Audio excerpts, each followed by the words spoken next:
আয়ান তো এক মহা চিন্তায় পড়ে গেল মৌয়ের মুখে শব্দটা শুনে। এ কি বলে গেল হঠাৎ করে? কিছুই তো বুঝলাম না। জিজ্ঞাসা করলেও বলল না। আচ্ছা, সার্চ দিব নাকি গুগলে? তাই করি। ফোনের ডাটা অন করে যেই না সার্চ দিতে যাবে তখনই নিচের থেকে ডাক পড়লো রাতের খাবারের জন্য। আয়ান এতে বেশ বিরক্ত হলো। আর কিছুক্ষণ পর ডাকলে কি হতো, আমি ওরটা জেনে নিতাম। এরপর আয়ন বিরক্তি মাখা মুখ নিয়ে নিচে গিয়ে খাবার খেতে বসলো। সে গিয়ে মোয়ের সামনের চেয়ারে বসলো। সবাই খাবার খাচ্ছে। মোয়ের মনে হলো কে যেন তার পাতে গুঁতে দিচ্ছে। সামনে তাকাতে সে দেখলো আয়ান ভাত খাচ্ছে আর মুখ বাঁকিয়ে হাসি দিচ্ছে। ও, তার মানে এই কাজটা এনার। মো তাড়াতাড়ি করে নিজের পাটা সরিয়ে নিল। আয়ান এতে যে বেশ বিরক্ত হলো তার চেহারা দেখে বেশ বুঝতে পারল মো। খাবার খাওয়া শেষে আয়ান মোর সাথে তখনকার বেলা কথাটা নিয়ে জিজ্ঞাসা করব, কিন্তু মোর রান্নাঘরে গিয়ে সব গুছাতে লাগলো। আয়ান মোয়ের আশেপাশে থেকে বারবার বিষয়টা নিয়ে জিজ্ঞাসা করছে, কিন্তু সে চোখ কোনো কথাই বলছে না। অথচ মনে মনে সে বেশ মজা পাচ্ছে আয়ানকে এভাবে জ্বালাতে পেরে। আয়ান আর উপর না অহনার কাছে গেল। অহনা, শোন, তোকে একটা কথা জিজ্ঞাসা করব। বল, কি কথা ভাইয়া? আচ্ছা, শালাঙ্গে মানে কি রে? আয়ানের কথা শুনে মোবাইল চোখ তুলে তার দিকে অবাক দৃষ্টিতে তাকালো। অহনা ব্রুজরা তুলে জিজ্ঞাসা করলো, কেন রে ভাইয়া হঠাৎ এই শব্দের মানে জিজ্ঞাসা করছিস যে? এমনি, তুই বলতো। অহনা সন্দেহ সুরে আয়ানকে জিজ্ঞাসা করলো, মৌ বলছে তাই না? অহনার মুখে এই কথা শুনে আয়ান কিছুক্ষণ চুপ থাকলো। তারপর অসহায় ভাব নিয়ে বলল, ঠিক ধরেছিস। গুগলে সার্চ দিয়ে দেখতে যাব তখনই খাওয়ার জন্য ডাক পড়লো। এখানে এসে মৌকে বারবার জিজ্ঞাসা করলাম, কিন্তু ও কি ভালো মানুষ নাকি? বলল না সে, তাই ভাবলাম তোকেই জিজ্ঞাসা করি। আয়ানের এই কথা শুনে অহনা নিজের হাসি থামাতে পারছে না। এত হাসির কি বললাম? বল, কি বলেছ? না বললেই চলে যায়। আরে ভাই, আর রাগিস কেন? এত বলছি। বল। মৌ তোকে কোরিয়ান ভাষায় ভালোবাসি বলেছে। কোরিয়ান ভাষায় শালাঙ্গে মানে আই লাভ ইউ। এই কথা শুনে আয়ানের মাথায় হাত। মানতে হবে ভাইয়া, ময়ের জবাব নেই। এত সুন্দর করে সে তোর কাছে নিজের মনের কথাটা বলল। বাহ বাহ, কি সি সো ক্লেভার না? ক্লেভার না চাই, আজ তো একটা বেয়াদব মেয়ে। সোজা বাংলায় বললেই তো হয় না? এভাবে বলেই বেশি ভালো হয়েছে। সোজা বাংলায় তো সবাই বলে। আচ্ছা, তোর এটা জানিস কিভাবে? না জানার কি হলো? আমরা সুযোগ পেলেই কোরিয়ান সিরিয়াল দেখি। হি। ও তাই? ভালো, বেশি বেশি করে দেখ। পড়ালেখা নাই, কিছু নেই, সারাদিন এসবই দেখ। এই বলে আয়ান অহনার মাথায় হালকা থাপ্পড় দিয়ে রুমের উদ্দেশ্যে চলে গেল। মিসেস মৌ, তুমি তো বড়ই দুষ্টু হয়ে যাচ্ছ দিন দিন। আজকে একটা ব্যবস্থা করতে হবে দেখছি। আয়ান সোফায় বসে ফোন টিপছে। এর মধ্যে রুমে আসে। সে এসে শোয়ার প্রস্তুতি নিতে থাকে। আয়ানের এভাবে হুট করে কাছে আসায় মৌয়ের মনে প্রাণ পাখি উড়ে গেল। তার বুক ভয়ে দূর করছে। আচ্ছা, হঠাৎ করে এভাবে আসো কেন? আমি কি ভয় পাই না নাকি? মনে হয় সবসময় ভয় দেখানোর ধান্দায় থাকো। তুই কি কখনো ভালো হবি না? কেন, আমি আবার কি করলাম? আর এভাবে ধরে রাখার মানে কি? ছাড়ো প্লিজ, আমার কেমন যেন লাগে। আবার একই কথা, আমি তোর স্বামী। সো এবার যেভাবে ইচ্ছে সেভাবে ধরবো তোকে, যখন তখন তোকে কাছে টেনে নিব আমি। এই বলে আয়ান চোখ টিপ দিল। আয়ানের এই কথা শুনে মৌ ভয়ে ডুব গিল। সে মনে মনে বলছে, না, এ ছেলে তো বড় সড়ো রকমের বজ্জাত দেখছি। কি হলো, চুপ করে আছিস কেন? আমি যে একটা প্রশ্ন করেছিলাম তার জবাব কই? আচ্ছা, আমি করলামটা কি? আমাকে বকা বানানোর জন্য তখন ওই ওয়ার্ডটা ভুলে গেলি না? এবার মৌ ব্যাপারটা বুঝতে পারলো। সে মুখ টিপে হেসে যাচ্ছে আর নিজেকে আয়ানের থেকে ছাড়ানোর চেষ্টা করছে। কিন্তু আয়ান এটা বুঝতে পেরে মৌকে নিজের সাথে আরো শক্ত করে ধরল। তারা দুজন এত কাছাকাছি যে একজনের নিঃশ্বাসের শব্দ আরেকজন শুনতে পারছে। ময়ূরেতে কেমন যেন অস্বস্তি ফিল হচ্ছে। আয়ান এটা বুঝতে পারছে বেশ, কিন্তু এবার সে মৌকে ছাড়লো না। মৌ তো আয়ানের চোখে চোখ রেখে কথা বলতে পারছে না। সে অন্যদিকে তাকিয়ে বলল, আমি বোকা বানালাম কই? যা বলার অন্য ভাষায় বলেছি। বুঝতে না পারাটা তোমার ব্যর্থতা। আয়ান ময়ের মুখটা এক হাত দিয়ে দৌড়ে তার দিকে ফিরে এলো। তাই আমার ব্যর্থতা? তুই যে হঠাৎ করে এমন ভুলে গেলি, তো আমি কি করে বুঝতাম যে তুই তোর মনের কথা আমাকে বলেছিস? মৌ কিছুই বলল না। সে আয়ানের দিকে তাকিয়ে আছে। হঠাৎ করেই তার ইচ্ছা করছে আয়ানের দিকে তাকিয়ে থাকতে। আজকে এই মানুষটাকে হঠাৎ এমন ভালো লাগছে কেন তার কাছে? আয়ান বুঝতে পারলো মৌ তার দিকে তাকিয়ে আছে। সে মুচকি হেসে মৌয়ের গালে হালকা করে একটা চুমু দিল। তার এমন কাজে মৌ হতভম্ব হয়ে গেল, কিন্তু এমন কাজে মৌয়ের আবার ভালোও লাগছে। কিছুই বুঝছে না সে। অবাক বিষয় হচ্ছেটা কি, এখন পাগল হয়ে গেলাম নাকি আমি? একবার আয়ানের কাছে আসা খুব ভালো লাগে, মনে হয় যে এভাবেই অনেকটা সময় কেটে যাক। আবার একবার কাছে আসলে কেমন যেন একটা লাগে, তখন মনে হয় যে তাড়াতাড়ি ওর থেকে পালাতে পারলে বাসে। আমি নিশ্চিত পাগল হয়ে গিয়েছি। আয়ান মৌয়ের দিকে তাকিয়ে বলল, কি হলো, এভাবে আমার দিকে হঠাৎ চেয়ে আসিস কেন? কিছুক্ষণ আগেই না তুই আমার থেকে ছাড়া পেতে চাচ্ছিলি, এখন কি হলো আবার? কিছুই না, এমনি। আচ্ছা বল না, ভালোবাসি শব্দটা খুবই শুনতে ইচ্ছে করছে তোর মুখে থেকে, ভালোবাসি শব্দটা। মৌ বলল, আর কত ঘুরাবো বেচারাটাকে, বলেই দি যে আমি কতটা ভালোবাসি তোমাকে। মৌ কিছুক্ষণ চুপ থেকে বলল, ভালোবাসি ভালোবাসি ভালোবাসি তোমাকে, অনেক বেশি ভালোবাসি, তোমার ভালোবাসার থেকেও বেশি ভালোবাসি। এ বলেই আয়ানের বুকে মুখ লুকালো মৌ। আর আয়ানের আজকে অনেক ভালো লাগছে মৌয়ের মুখে ভালোবাসি কথাটা শুনে। সে নিজেই জানতো না যে সে মৌকে এতটা ভালোবেসে ফেলবে এই কয়দিনে। কারোর প্রতি কি এত কম সময়ের মধ্যে ভালোবাসা জন্মে, নাকি শুধুই ভালো লাগে এটা? না, এটা শুধু ভালো লাগে না, ভালোবাসাও। কারণ মৌকে ছাড়া আয়ানের নিজেকে শূন্য শূন্য লাগে, নিজেকে অপূর্ণ লাগে। হয়তো মৌকে ছাড়া বেঁচে থাকা অসম্ভব তার জন্য। তার প্রেয়সীকে ছাড়া একটা দিনও কাটাতে পারেন নাকি সন্দেহ। মাঝে মাঝে মৌকে হারানোর চিন্তা হুট করে মাথায় আসলে কেমন যেন ভয়ে বুকটা কেঁপে ওঠে তার। অনেকক্ষণ এভাবে থাকে দুজন। হঠাৎ মৌ মাথা তুলে বলল, আজকে সারা রাত এভাবেই দাঁড়িয়ে থাকবো নাকি? পা ব্যথা হয়ে গেল, ইচ্ছে তো করছে এভাবে রাতটা পার করে দিই, কিন্তু তোর যেহেতু পা ব্যথা করছে তাই আর হলো না বলে আয়ান মৌকে কোলে তুলে নেয়। এভাবে হুট করে না কোলে নেওয়ার মৌ অনেক অবাক হয়ে যায়। আয়ান মৌকে নিয়ে খাটে শুইয়ে দেয়, তারপর সে মৌয়ের পায়ের কাছে বসে পা টিপে দেয়। মৌ তো আয়ানের এই কাণ্ডে কি বলবে বুঝতে পারছে না, এবার পা টিপে দিচ্ছে, ব্যথা কমে যাবে। আর আমি তো এমনিই বললাম পায়ে ব্যথার কথা। আয়ান ব্রু কুচকিয়ে মৌয়ের দিকে তাকলো। তো আগে বলবি না? আমি কি জানতাম নাকি তুমি এভাবে আমার পা টিপে দিবে? আয়ান আর কিছু না বলে শুয়ে পড়লো। শোয়ার সাথে সাথে সে মৌকে আষ্টে পিষ্টে জড়িয়ে ধরে ঘুমানোর চেষ্টা করছে। মৌ তো দম বন্ধ হওয়ার অবস্থা। নড়বি না তো, প্রতিদিন এভাবে ঘুমানোর অভ্যাস কর। মৌ কিছু না বলে ওভাবেই ঘুমানোর চেষ্টা করলো। সকালে মৌয়ের ঘুম আজকে আগে ভেঙে যায়। সে উঠে দেখে আয়ান ঘুমাচ্ছে, কি নিশ্চিন্তে ঘুমাচ্ছে, কি কিউট লাগছে আমার বরটাকে, মাশাআল্লাহ। এই বলে আয়ানের গালে আলতো করে একটা চুমু দিয়ে মৌ উঠে গেল। সে ফ্রেশ হয়ে নিচে গেল নাস্তা বানাতে সাহায্য করতে। এদিকে আয়ান উঠে ফ্রেশ হয়ে অফিসের জন্য রেডি হতে গেল। শুধু শার্ট প্যান্ট পরে বসে আছে সে, মৌয়ের জন্য ওয়েট করছে। উফে, মেয়েটা কি ভুলে গেল নাকি ওর কাজ? ডাক দে। আয়ান ডাক দিতে যাবে, তার আগে মৌ এসে হাজির হলো। সে আয়ানকে গুড়ি ওয়ালেট এগিয়ে দিল। আয়ান নাস্তা করে অফিসের জন্য বেরিয়ে পড়ে, আর মৌ আর অহনা কলেজের জন্য বেরিয়ে পড়ে। আগের চেয়ে অনেক বেশি কলেজ মিস দেয় তারা দুজন। অবশ্য বাসায় বসে সুযোগ পেলেই পড়তে বসে। আয়ান আজকে সন্ধ্যার দিকে বাসায় চলে আসে, সাথে বেশ কিছু ফলমূল, বিস্কিট ও প্রয়োজনীয় কিছু জিনিস আসছে আয়ানের কাছে। এসব দেখে মৌ, অহনা, দাদি আর আয়ানের আম্মু অবাক হয়ে যায়। কি ব্যাপার রে আয়ান, এত কিছু কেন হঠাৎ? কেউ আসবে নাকি? কালকে অহনাকে ছেলেপক্ষ দেখতে আসবে। এটা শুনে অহনার মাথায় যেন আকাশ ভেঙে পড়লো। সে এটা শুনবে আশাই করেনি। কি বলছিস, হঠাৎ করে এসব কেন? হঠাৎ করে না, আমি অফিসে যাওয়ার পর আব্বু ফোন দিয়ে আমাকে ছেলেদের দেখতে আসার ব্যাপারে জানাই। তোমাদের সবাইকে সারপ্রাইজ দিব বলে আমি আব্বুকে জানাতে মানা করেছি, কিন্তু তাই বলে এমন হুটহাট করে?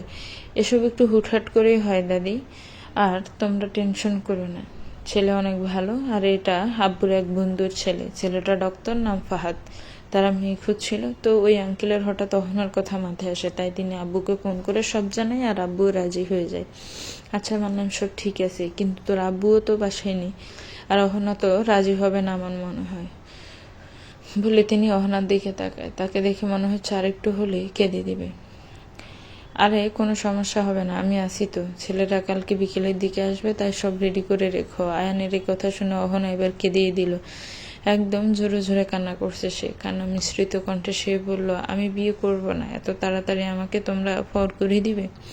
আরে পাগলি, তোর কি কালকেই বিয়ে নাকি? জাস্ট দেখতে আসবে। আর তোর যদি পছন্দ না হয় তাহলে তো আর আমরা বিয়ে দিচ্ছি না। মৌ ঠিক বলেছ, তোর ইচ্ছার বিরুদ্ধে তো তোকে বিয়ে দিচ্ছে না। না, আমি কোনো কথা শুনবো না, আমি এখন বিয়ে করবো না, ব্যাস। আয়ান মৌকে চোখের ইশারায় বলল অহনাকে বুঝাতে এই ব্যাপারে। মৌ এটা বুঝতে পেরে অহনাকে রুমে নিয়ে গেল। অনেক কথাবার্তা বলে শেষ পর্যন্ত অহনাকে রাজি করানো গেল। পরের দিন বিকেলে মৌ অহনাকে রেডি করাচ্ছে। অহনা বেশ ফর্সা, তাকে মোটামুটি সব কালারের শাড়িতেই মানে। আজকে একটা মেরুন কালারের শাড়ি পরে রেডি করালো মৌ। চোখে হালকা কাজল আর হালকা লিপস্টিক দিয়ে দিল। এটুকুতেই অহনাকে অনেক সুন্দর লাগছে। আরে আমার অহনা রে, তোকে এত সুন্দর লাগছে বলার বাইরে। ফাহাদ ভাইয়া দেখেই পাগল না হয়েছে। তুই চুপ কর না রে বোন, আমাকে একটু সাহস দে, প্রচণ্ড ভয় লাগছে। আরে এত ভয়ের কি আছে, বিকুল বেবি, বিকুল। হা, তুই যে টম এন্ড সিচুয়েশনে পড়িস নি, তাই আমার অবস্থা বুঝতেও পারছিস না। তা অবশ্য ঠিক, কিন্তু দেখিস ফাহাদ ভাইয়াকে দেখে তুই একদম নর্মাল হয়ে যাবে। এমনভাবে বলছিস যেন আমার সেনা পরিচিত না। তা মিন করিনি, যাই হোক। দোস্ত তুই প্লিজ বিয়েতে রাজি হয়ে যাইস। কতদিন বিয়ের অনুষ্ঠান অ্যাটেন্ড করি না। রাখ তোর অনুষ্ঠান, আমি চিন্তা করছি নিচে গিয়ে ওনাদের সামনে বসবো কীভাবে। আবার একবার মাথার মধ্যে ঘুরছে এই ফাহাদ দেখতে কেমন হবে। আমার মনে হচ্ছে অনেক হ্যান্ডসাম হবে, কি জানি কি হবে। তাদের কথার মাঝে আইন রুমে ঢুকলো। অহনাকে দেখে সে তার কাছে এসে মাথায় হাত বুলিয়ে দিয়ে বলল, আমার ছোট্ট বোনটা কত বড় হয়ে গেল। আজ ছেলে দেখতে আসছে, তাকে বিশ্বাসই হতে যাচ্ছে না। মৌ ভাবলো মুহূর্তটা খুব বেশি ইমোশনাল হওয়ার আগে কিছু বলার দরকার। আচ্ছা, ছেলেপক্ষ চলে আসছে, এজন্য ডাকতে আসছিলাম। অহনাকে দেখে বলার কথা ভুলে গিয়েছে। তুই ওকে নিয়ে তাড়াতাড়ি নিছে। তুমি যাও, আমি ওকে নিয়ে আসছি। আয়ন যাওয়ার পর মৌ অহনার শাড়ি আঁচল দিয়ে ডেকে দিল। আর মৌ আগে থেকে রেডি হয়েছিল। সে শাড়ির সাথে মাথায় হিজাব পরেছিল। অহনা রুম থেকে বের হওয়ার পর ভয়ে যেন তাকে আরো জোরে ঝুঁকে বসেছে। এখন ভয়ে রীতিমতো তার হাত গামছে। মৌ অহনাকে নিয়ে গিয়ে ছেলেপক্ষের সামনে বসালো। অহনা মাথা নিচু করে আছে আর মৌ গিয়ে আয়ানের পাশে দাঁড়ালো। অহনা সোফায় বসে আছে, রীতিমতো ঘামছে সে, কারণ এমন সিচুয়েশনে এর আগে সে কখনো পড়েনি। অহনাকে দেখতে ফাহাদ, তার আব্বু আর আম্মু এসেছে। ফাহাদ দেখতে বেশ হ্যান্ডসাম, গায়ের রং অহনার মতোই ফর্সা, চোখের রং হালকা খয়েরি, ফর্সা মুখের উপর এই রঙের চোখটাই যেন বেশি ভালো লাগে। ফাহাদ তো অহনাকে আসার পর থেকে দেখেই যাচ্ছে। এদিকে ফাহাদের আম্মু অহনাকে কিছু প্রশ্ন করলো। অহনা ভয়ে ভয়ে জবাব দিল। সে এখনো পর্যন্ত মাথা উঁচু করেনি। এদিকে আয়ান আর মৌ দাঁড়িয়ে দাঁড়িয়ে অহনা আর ফাহাদকে দেখছে। তারা দুজন ফিসফিসিয়ে বলছে, ফাহাদ ভাইয়াকে দেখেছ? সে কখন থেকে আমাদের অহনার দিকে তাকিয়ে আছে। দেখলাম তো, আমি হলেও তোর দিকে এমনভাবে তাকিয়ে থাকতাম। আয়ানের এই কথা শুনে মৌ হালকা করে একটা কাশি দিল। কত তাকিয়ে থাকতে তা জানা আছে, তুমি তো তোমার মনাকে নিয়েই পড়ে থাকতে। এখানে মনা কোথায় থেকে আসলো? আর কখনো মনার নাম নিবি না। আচ্ছা ঠিক আছে, গুড গার্ল। জানিস আমার ইচ্ছা করছে তোকে আবার বিয়ে করে, একদম দুমদাম করে। শখ কত, ছোট বোনের বিয়েটা দাও তারপর।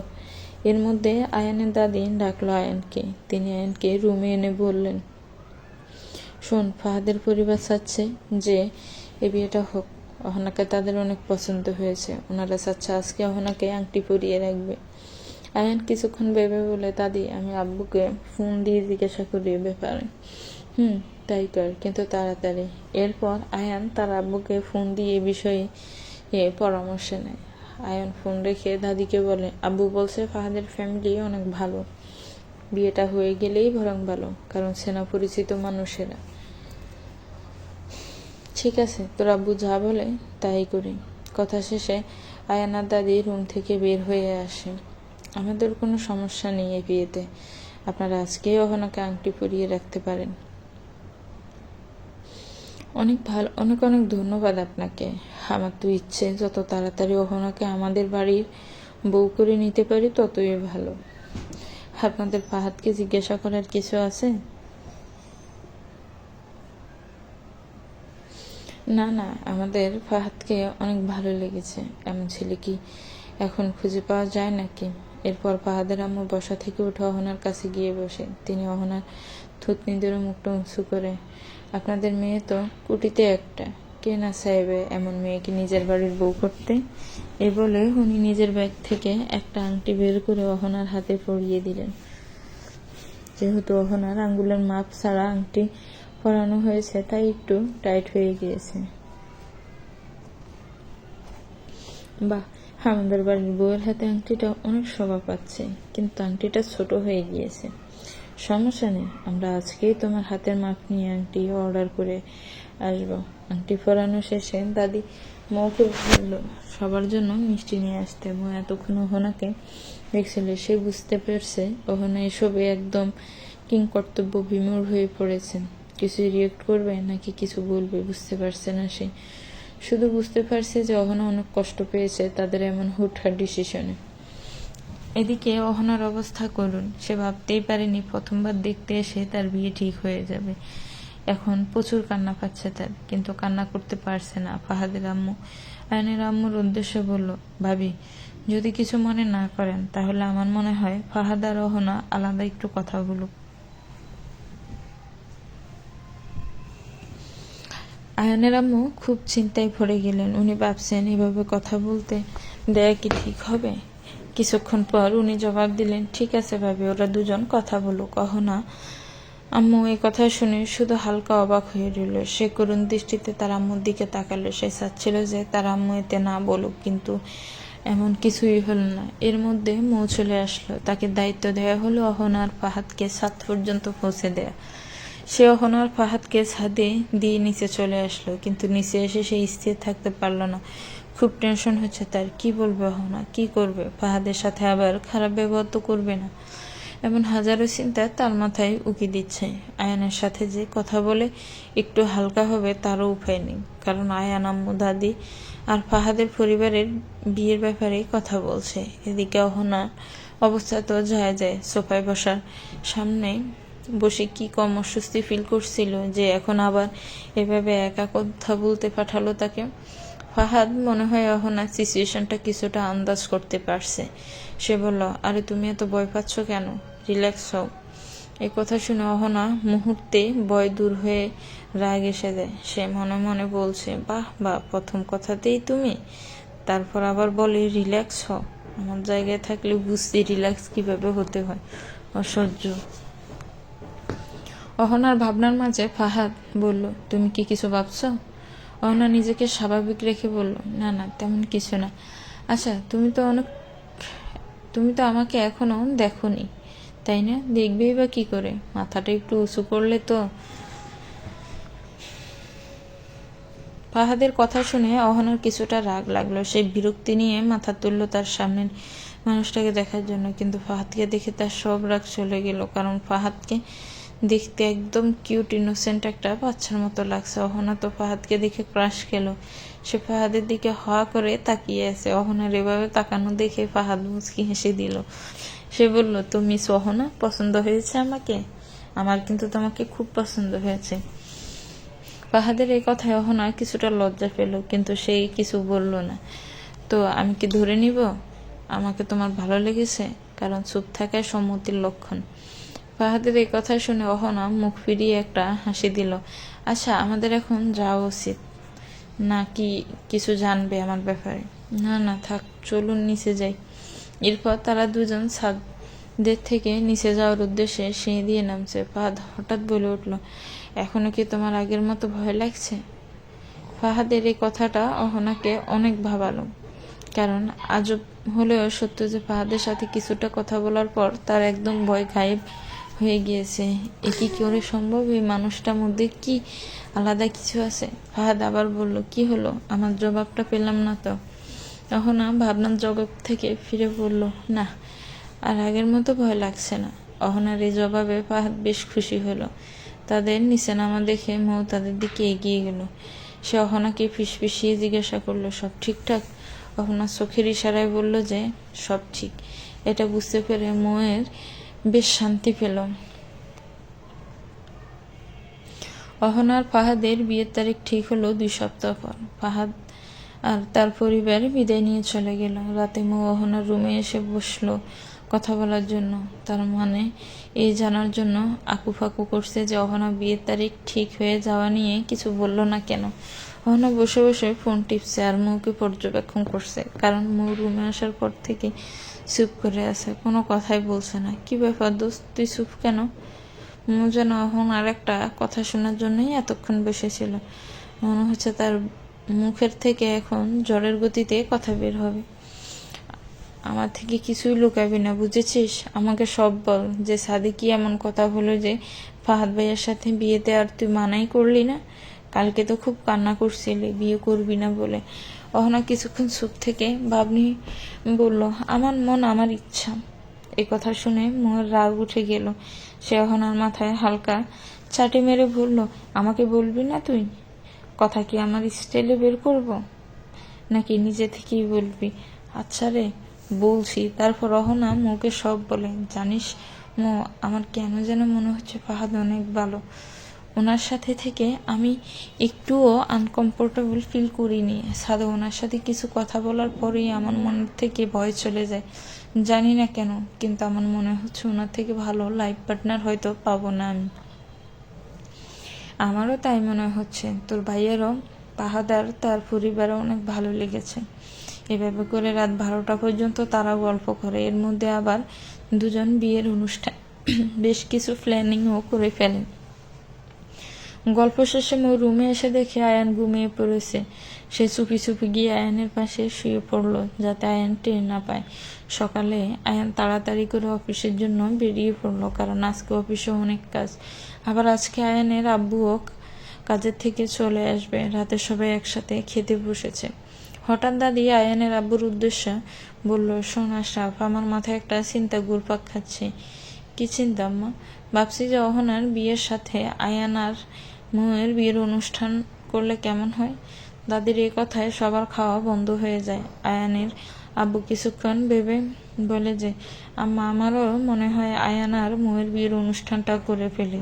কারণ ওদের বিয়ে যেমন পরিস্থিতিতে হয়েছিল, আমাদের অনেক আত্মীয় ওদের বিয়ের ব্যাপারে জানে না। অহনা বিয়েতে যেহেতু সবাই আসবে, তাই একেবারে অনুষ্ঠান করে ফেললেই ভালো হবে। একথা শুনে সবাই অনেক খুশি হয়। আর রায়ান, তার যেন খুশির সীমানা নেই। তার তেমন বলছিল ধুমধাম করে আমার মৌকে বিয়ে করতে, একদম মন থেকে। মনে মনে সে দাদি আর আব্বুকে হাজারবার ধন্যবাদ দিল। আর অহনারও সেই খুশি লাগছে, কারণ তার অনেক আগের থেকে একটা সুপ্ত ইচ্ছে ছিল যে তার আর মৌয়ের বিয়ের সব অনুষ্ঠান একই সাথে হবে। আজ যেভাবে তার ইচ্ছাটা পূরণ হবে সে ভাবতেও পারেনি। মোরও বেশ ভালো লাগছে, কারণ সব মেয়েদের মতো তার ইচ্ছে ছিল যে তারও বিয়ের অনুষ্ঠান হবে, বৌভাত হবে, সে অনেক সুন্দর করে সাজবে। কিন্তু পরিবেশ পরিস্থিতি এমন ছিল না। এখন অবশ্য সব ঠিক আছে। খাওয়া দাওয়া শেষে মৌ তার রুমে না গিয়ে অহনার রুমে যায়। উদ্দেশ্য একটাই, দুই বান্ধবী মিলে এই প্ল্যানিং করবে যে হলুদ বিয়ে বৌভাতে কেমন কালারের কেমন ডিজাইনের ড্রেস পরবে। তাদের ইচ্ছা যে দুজন একই ধরনের ড্রেস আপ করবে। এদিকে আয়ান বেচারা রুমে এসে বসে আছে। সে মৌয়ের জন্য ওয়েট করছে, কারণ অনেক কথা আছে মৌয়ের সাথে। সে মনে মনে হানিমুনের প্ল্যানিং পর্যন্ত করে ফেলেছে। এখন শুধু মৌকে বলার ফেলা, কিন্তু মেয়ের আসার কোনো নামই নেই। ওয়েট করতে করতে যে কখন সে ঘুমিয়ে পড়েছে তা নিজেও বুঝেনি। সকালে পাখির কিচিমিচির আওয়াজে আয়নের ঘুম ভাঙে। ঘুম ঘুম চোখে সে পাশে হাত দিয়ে দেখে যে মৌ নেই। থাকবেই বা কি করে? কালকে রাতে অহনা আর মৌ গল্প করতে করতে একসাথেই ঘুমিয়ে পড়েছে। মৌকে পাশে না পেয়ে আয়নের একটু রাগ হলো বটে। সে উঠে গিয়ে ফ্রেশ হয়ে নিল। বিকেলে আয়ান অফিস থেকে ফিরে এসে দেখলো মৌ ব্যাগ গুছাচ্ছে। সে এতে বেশ অবাক হয়ে যায়, কারণ তার জানা মতে এখন কোথাও যাওয়ার কথা না। তাহলে মৌ কেন ব্যাগ গুছাচ্ছে? আয়ান নিজের কৌতূহল নিয়ে মৌকে জিজ্ঞাসা করলো, আচ্ছা, আমরা কি কোথাও যাচ্ছি? যাচ্ছি তো, কিন্তু আমরা না, শুধু আমি যাচ্ছি। এই কথা শুনে আয়ানের বুক ধক করে উঠলো, কারণ মৌকে ছাড়া থাকতে তার বেশ কষ্টকর। কি আবল তাবল বলছিস তুই? কোথায় যাবি একা একা তুই? আমার বাসায় যাব, কিন্তু একা না, ভাইয়া নিতে আসবে। কিন্তু এভাবে হঠাৎ করে তোর বাসায় যেতে হবে কেন? আর কিছুদিন পরেই তো আমাদের বিয়ে, এরপর না হয় একসাথেই যাবো নে। বিয়ে বলেই তো যাচ্ছি মানে? জবাব দিতে হবে, কিন্তু তার আগে অহনা এসে দরজা নক করে। তাড়াতাড়ি আয়, মাহাতাম ভাইয়া চলে এসেছে তোকে নিতে। তুই যা, আমি আসছি।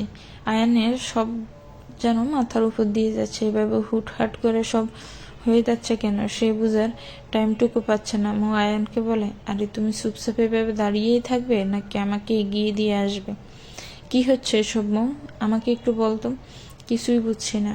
তুমি ব্যাগটা নিয়ে আসো তো নিচে, সেখানে সব জানতে পারবে। আয়ান আর কোনো উপায় না পেয়ে মুয়ের সাথে ব্যাগ নিয়ে নিচে নেমে দেখে মাহতাব আর তার আব্বু কি যেন কথা বলছে। মুকে নামতে দেখে মাহতাব এগিয়ে আসলো, তারপর তাকে জড়িয়ে ধরলো। কতদিন পর দেখলাম আমার বোনটাকে, দেখে মনটা জুড়িয়ে গেল। তাড়াতাড়ি বাসায় চল, আব্বু আম্মু ওয়েট করছে তোর জন্য।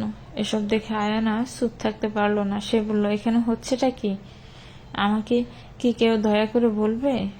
আয়ানের এই কথা শুনে অহনা বলে, কি আর হবে, বই নিজের বাবার বাড়ি যাচ্ছে, সেখান থেকেই তুই ওকে বিয়ে করে এ বাড়িতে নিয়ে আসবি, একদম সব রীতি মেনে। মূল কথা, তোদের শুধু যে বিয়ের অনুষ্ঠান হবে তা না, তোদের আবার নতুন করে বিয়ে হবে, এতে আরো বেশি মজা হবে। অহনার এসব কথা শুনে আয়ানের তো রাগ মাথায় উঠে গেল। সে বিড়বিড় করে বলছে, মজা না সাজা আমার জন্য। কিছু কি বললি ভাইয়া? এসব উল্টাপাল্টা আইডিয়াটা কার ছিল? কার আর হবে, আমাদের প্রিয় দাদির। এ কথা শুনে আয়ান অসহায় দৃষ্টিতে দাদির দিকে তাকালো। আর দাদি তো আয়ানকে দেখে মিটমিট করে হেসে যাচ্ছে। শুধু দাদি না, বাকি সবাই আয়ানের এই অবস্থায় হেসে যাচ্ছে। কিছুক্ষণ পর মাহাতাব বলল, চল তাড়াতাড়ি, আম্মু আমাকে অলরেডি 2বার ফোন দিয়েছে এই জানার জন্য যে আমরা কি বের হয়েছি নাকি। মৌ আয়ানের থেকে দৃষ্টি ফিরিয়ে বলল, চলো ভাইয়া। এরপর মাহাতাব মৌয়ের ব্যাগ হাতে নিয়ে হাঁটা দিল। পিছে পিছে মৌ আসছে। তারও বেশ খারাপ লাগছে আয়ানকে ছেড়ে যেতে, কিন্তু সবার জোর জবরদস্তিতে তাকে যেতেই হলো। সবাই দরজার কাছে এসে মৌকে বিদায় দিচ্ছে। আয়ানের তো মনে হচ্ছে কেউ তার কলিজাকে তার কাছ থেকে আলাদা করে দিচ্ছে। আয়ানের অবস্থা দেখে অহনা দাদির উদ্দেশ্য জোরে জোরে বলল, দাদি গো দাদি, তুমি কিভাবে পারলে 2টা কিউট সুইট লাভ বার্ডসকে আলাদা করতে? এদের দুজনকে দেখে তো আমার একটা কাহিনী মনে আসছে, ফার্দিসি জানানা নেহি মুঝে চোরকে গানটা বলে অহনা সহ বাকি সবাই হেসে উঠে, শুধু আয়ান বাদে। সে রাগী দৃষ্টিতে অহনার দিকে তাকায়। আয়ান আর কিছু না বলে নিজের রুমে এসে দরজা বন্ধ করে দিল। খুব রাগ লাগছে তার, খুব। এখন মনে হচ্ছে সবকিছু ভাঙতে পারলে তার ভালো লাগতো। তুই তো আমাকে একবার বলতি, তুইও বলি না। তোকে ছাড়া থাকতে যে আমার কতটা খারাপ লাগে তা বুঝাবো কি করে তোকে? আমার মনে হচ্ছে এখন তোকে ছাড়া নিঃশ্বাস নিতেও কষ্ট হচ্ছে। আয়ান আর কিছু না ভেবে সোজা ওয়াশরুমে গেল। ওয়াশরুম শাওয়ার নিতে। কিছুক্ষণ পানির নিচে থাকলে যে তার রাগ কিছুটা কমবে এটা জানে সে। প্রায় 10 মিনিট পর সে ওয়াশরুম থেকে বের হয়ে খাটে বসে একা একা। তার একটু ভালো লাগছে না। কিছুক্ষণ পর তার দরজায় নক করে। সে উঠে গিয়ে দরজা খুলে দেখে যে দাদি আর আম্মু দাঁড়িয়ে আছে। ওনাদের দেখে আয়ান কিছু না বলে আবার খাটের উপর বসে। দাদি গিয়ে আয়ানের মাথায় হাত বুলিয়ে দিয়ে বলল, আমার উপর অনেক রাগ করেছিস তাই না? এই কথা শুনে আয়ান কিছু বলল না। দাদি আবারও বলল, জানিস আমার না খুব ইচ্ছা আমার নাতির প্রেম করা দেখবো আমি। দাদির এই কথা শুনে আয়ান বেশ অবাক হয়ে যায়। সে বুঝতে পারছে না যে দাদি হুট করে এমন সব আজগুবি কথা কেন বলল। সে জিজ্ঞাসা দৃষ্টিতে দাদির দিকে তাকায়। দাদি আয়ানের দিকে সে আবার বললেন, দেখ তোদের বিয়ের এখনো 2 সপ্তাহ, এর কিছুদিন কম দিন বাকি। তুই কিন্তু চাইলে এই কয়দিনটা একদম নিজের মনের মতো কাটাতে পারিস। দাদি এসব কি বলছো তুমি? আমার মুখে ছাড়া একদম ভালো লাগছে না, আর তুমি আমাকে মন মতো সময় কাটাতে বলছো। এর মধ্যে আবার অহনা এসে যোগ দিল। সে আয়ানকে বলল, আরে ভাইয়া, দাদি সেটা বলেনি। দাদি বলেছে তুই চাইলেই কিন্তু এই কয়টা দিন মোর সাথে প্রেম করতে পারিস, যাকে বলে বিয়ের আগে প্রেম। বলেই অহনা, দাদি আর আম্মু মিলে হাসতে থাকে। আয়ান তো এসব শুনে অবাক হয়ে যায়। সে বলে, মানে তোমরা বলছো আমি মেয়ের সাথে প্রেম করব? আম্মু বলল, তা নয় তো কি, তোর ইচ্ছে মতো প্রেম করবি, কেউ কিছু বলবে না। আর দেখ তুই কত ভাগ্যবান, তোর ফ্যামিলি তোকে ঠেলছে প্রেম করার জন্য। এমন ফ্যামিলি কয়জনের হয় বলতো? ভাইয়া, আম্মু একদম ঠিক বলেছে। জানিস মো একদিন বলেছিল ওর খুব ইচ্ছা বরের সাথে প্রেম করবে, একদম ফিল্মের মতো প্রেম করবে। আর মোয়ের ইচ্ছা পূরণ করার এটা খুব সুন্দর একটা ওয়ে। তুই একদম ফিল্মের হিরোদের মতো মেয়ের সাথে লুকিয়ে লুকিয়ে দেখা করবি, সারা রাত ফোনে কথা বলবি। চিন্তা করছিস একবার এসব? আয়ন কি বলবে বুঝতে পারছে না। এরা যে এমন কথা বলবে, এমন সব প্ল্যানিং করবে তা ধারণাও করতে পারেনি সে। আম্মু বলল, দেখ আয়ান তুই এখন যে প্রেম করবি তাতে কিন্তু কোনো অপবিত্রতা থাকবে না, আর অবৈধ কিছু হবে না, কারণ তোরা আগে থেকে স্বামী স্ত্রী। অনেকের ইচ্ছা থাকে যে বিয়ের আগে প্রেম করবে, ময়ের অবশ্য ইচ্ছা বিয়ের পর প্রেম করবে। এভাবে কিন্তু ময়ের ইচ্ছাও পূরণ হচ্ছে। একবার ভেবে দেখিস সব। আয়ান খুশি মনে বলল, এতে ভাবার কি আছে? আমার ফ্যামিলির মহিলা দল যে এত ভালো তা কি আমি জানতাম নাকি? আর ময়ের ইচ্ছা অবশ্যই পূরণ করব। And thanks to my sweet দাদি, আমাকে নিয়ে যে তুমি এত ভাবো তা কি জানতাম আমি? দাদি বেশ ভাব নিয়ে বলল, হয়েছে হয়েছে, আর এত ফার্ম দিতে হবে না, আমার নাতি না তো এটুকু তো খেয়াল রাখতেই হয়। যা ভাইয়া, জিলে আপনি জিন্দিগি বলে অহনা খিলখিল করে হেসে দেয়, কিন্তু তার মনটা একটু খারাপ হয়ে ওঠে। তারও বেশ ইচ্ছে হচ্ছে আয়ানার ময়ের মতো এইভাবে প্রেম করতে, কিন্তু তা হওয়া পসিবল না, হওয়া উচিত না। ফাহাদ এই পর্যন্ত তাকে ফোন দেয়নি, নাম্বারই কালেক্ট করেছে নাকি কে জানে। আয়ানের সাথে সবাই কিছুক্ষণ কথা বলিয়ে চলে যায়, আর আয়ান শুয়ে রেস্ট নেয়। তার মনটা এখন অনেক খুশি। ঘণ্টাখানেক আগেও যে সে এত রাগ করছিল, এখন একটুও রাগ নেই তার। আর এদিকে মো বাসায় এসে তার আব্বু আম্মু ভাইয়ের সাথে বেশ কিছুক্ষণ ধরে গল্প করে, তারপর রাগের খাবার খেয়ে রুমে আসে সে। কিন্তু রুমে এসে তার আর মনটা খারাপ হয়ে যায়। আবার আয়ানের কথা তার খুব মনে পড়ছে, ইচ্ছে করছে তাকে দেখতে, কিন্তু সে তো আর জানে না আয়ান আর বাকি সবার প্ল্যানিং। আয়ানের সাথে কাটানো কিছু মুহূর্তের কথা চিন্তা করতে যে কখন চোখ ঘুমিয়ে যায় সে টের পায় না। ঘুম ভাঙে ফোনের রাজে। এই মুহূর্তে তার ইচ্ছা করছে ফোনটা বাড়ি দিয়ে ভেঙে ফেলতে। গুম গুম চোখে সামনে থাকে দেয়াল ঘড়ির দিকে তাকিয়ে দেখে রাত 11:30 বাজে। সে বিরক্তি নিয়ে বলল, উফ, কে রে অসময়ে ফোন দিয়েছে, ঘুমটাই নষ্ট করে দিল। এরপর ফোন হাতে নিয়ে দেখে আয়ান ফোন দিয়েছে। মুহূর্তে তার ঘুম উধাও হয়ে যায়। সে তাড়াতাড়ি ফোন রিসিভ করে, কিন্তু কোনো কথা বলছে না। ফোনের ওপাশ থেকে কোনো আওয়াজ না পেয়ে আয়ানই কথা শুরু করলো, আমাকে এত তাড়াতাড়ি ভুলে গেলি? আয়ানের এই কথা শুনে মৌ কিছু বলে না, শুধু চুপচাপ শুনে। কি হলো, কথা বলিস না কেন? মৌ একটা দীর্ঘশ্বাস ফেলে বলে, তুমি আমার কাছে বলার মতো কেউ না, আমার মনের মধ্যে সবসময় তুমি আছো, থাকবে। তো আমাকে একবারও ফোন দিসনি কেন? আমার বাসায় আসার পর থেকে ভালো লাগছিল না, কেন যেন খুব কান্না পাচ্ছিল। তোমার সাথে কথা বলার সময় যদি আমার কান্না চলে আসে, তাই আমি ফোন দিইনি। আচ্ছা শোন না, তোকে না খুব দেখতে ইচ্ছে করছে। কয়েক ঘন্টা হলো গিয়েছিস, কিন্তু মনে হচ্ছে কতটা বছর দেখা করিনি আমরা। আমি তাহলে ভিডিও কল দেই? ভিডিও কল কেন? আমার ইচ্ছে তোকে সরাসরি দেখতে ইচ্ছে করছে। এখন এত রাতে সরাসরি কিভাবে দেখা সম্ভব? চাইলে অনেক কিছু সম্ভব। তুই আর কোনো কথা না বলে তোর রুমের বারান্দায় আয়। আয়ানের এই কথা শুনে মৌ কিছুটা আন্দাজ করতে পেরেছিল যে আসলে আয়ান এখন কোথায়।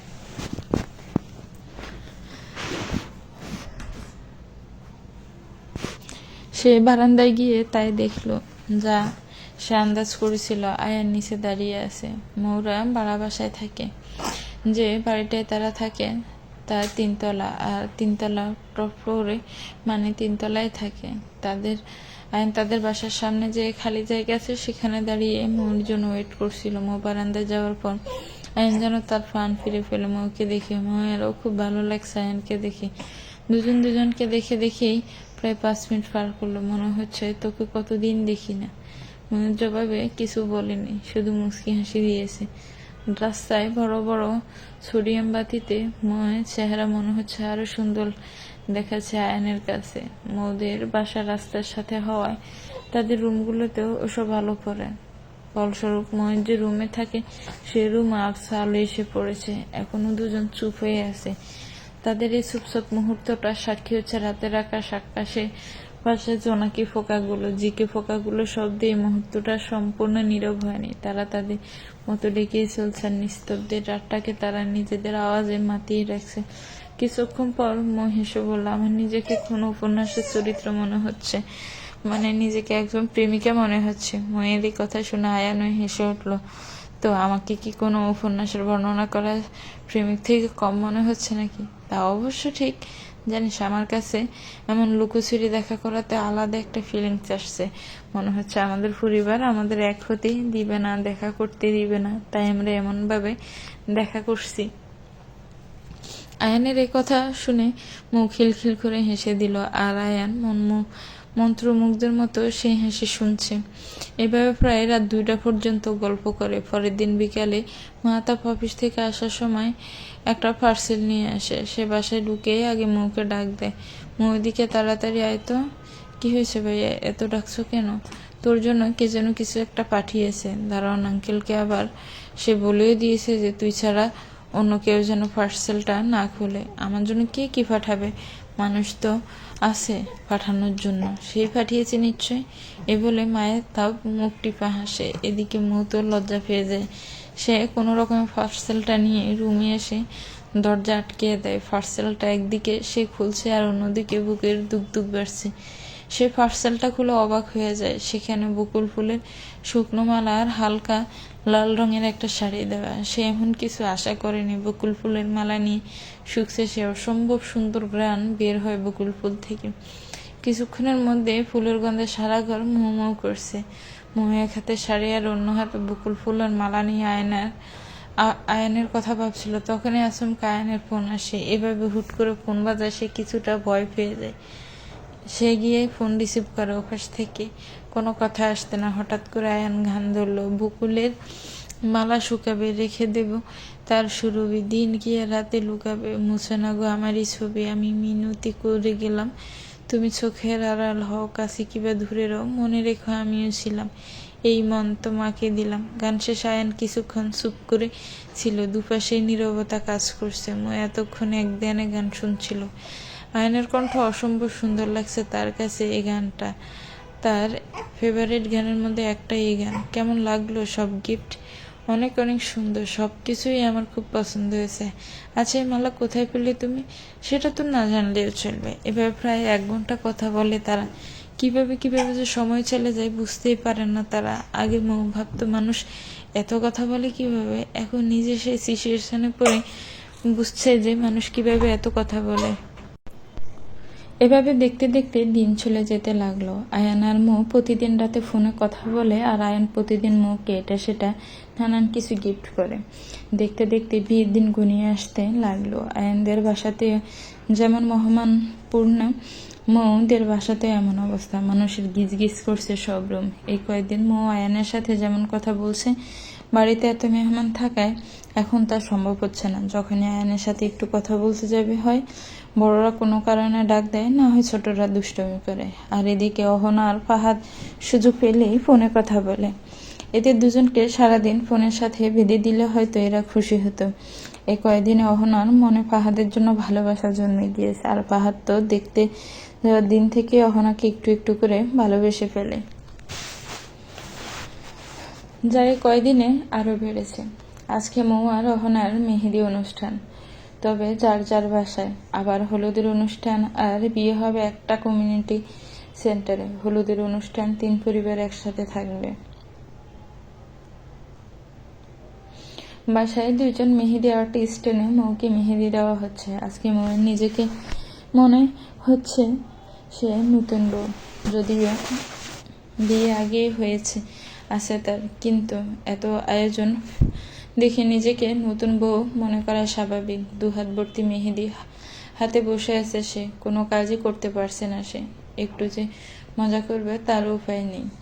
যদি মেহেদি নষ্ট হয়ে যায়, এই মেহেদি নিলে নিজেকে দুনিয়ার সবচেয়ে অসহায় মানুষদের মধ্যে একজন লাগে। না নড়া যায়, না নিজে কিছু করা যায়, শুধু বসে থাকা ছাড়া।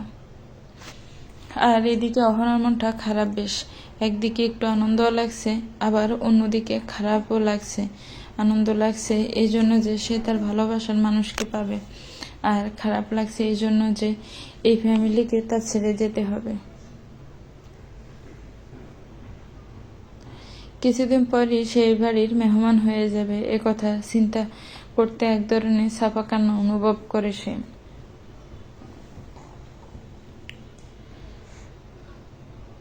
কেউ পানি না দেখলেও আয়ান ঠিকই তার বোনের চোখের পানি দেখে। আয়ান গিয়ে অহনার মাথায় হাত রেখে বলে, আমার বোনটার কি হয়েছে? মনটা অনেক খারাপ বুঝি? আয়ানের এই কথা শুনে অহনা আর নিজেকে আটকে রাখতে পারল না। আয়ানকে ধরে হু হু করে কেঁদে দিল সবার সামনে। হঠাৎ কারোর এমন কান্নার আওয়াজে সবাই অহনার দিকে তাকায়। আয়ান আবারও অহনার মাথায় হাত বুলিয়ে দেয় আর বলে, এভাবে কান্না করার কি আছে? ভাইয়া, আমি তোদেরকে ছেড়ে যাব না। এ কেমন কথা হলো? আমার কাউকে ছেড়ে যেতে ইচ্ছে করছে না, খুব কষ্ট লাগছে।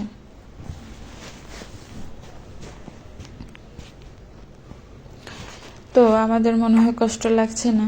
একদিন না একদিন তো তোকে বিয়ে করে এই বাড়ি ছেড়ে যেতেই হবে, তাই না? কিন্তু এত তাড়াতাড়ি না। এই বলে অহনা আরেক দফা কেঁদে দিল। আর কাঁদবি না তো? আমার কিন্তু ভালো লাগছে না। অহনা আয়ানের কোনো কথা না শুনে কান্না করেই যাচ্ছে। আশেপাশে দাদি আব্বু আম্মু নেই, থাকলে সে আরও কাঁদত। আয়ান অহনার কান্না থামানোর জন্য বলল, তুই বিয়ে না করলে আমি মামু হব কিভাবে? আমার খুব ইচ্ছে কেউ আমাকে কিউট কিউট ভয়েসে মামু ডাকবে। আয়ানের এই কথা শুনে অহনা চুপ হয়ে যায়। তার এই কথায় বেশ লজ্জা লাগছে। আয়ানে দেখে হেসে বলল, বাহ, আমার এই কথা তো ম্যাজিকের মতো কাজ করলো। আয়ানের কথায় অহনা কিছু বলল না, চুপ হয়ে রইল। আচ্ছা, তুই মেহেদি লাগা, আমার কিছু কাজ আছে, আমি আসি। এই বলে আয়ান সেখান থেকে উঠে চলে যায়।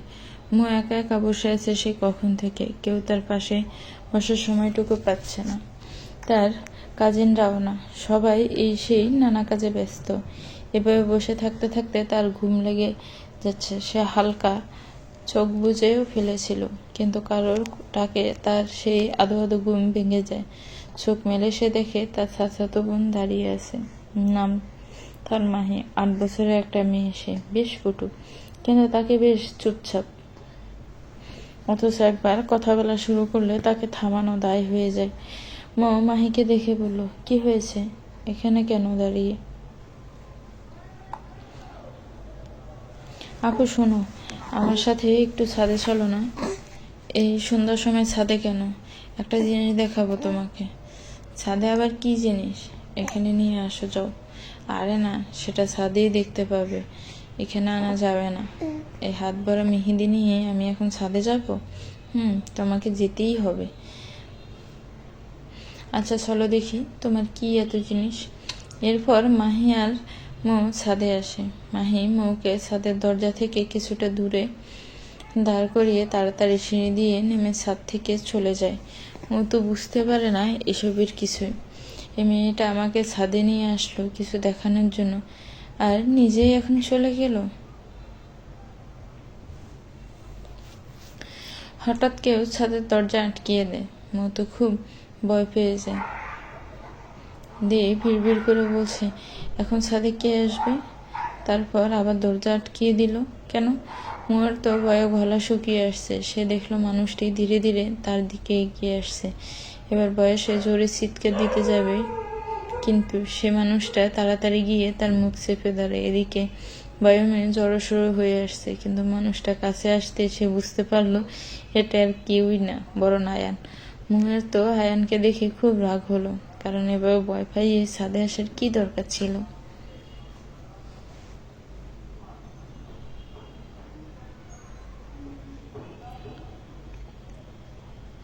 আয়ান মোহের মুখ দূরে রাখায় এর শ্বাস নিতে কষ্ট হচ্ছিল। সে আয়ানকে চোখের ইশারায় বলল মুখ থেকে হাত সরাতে।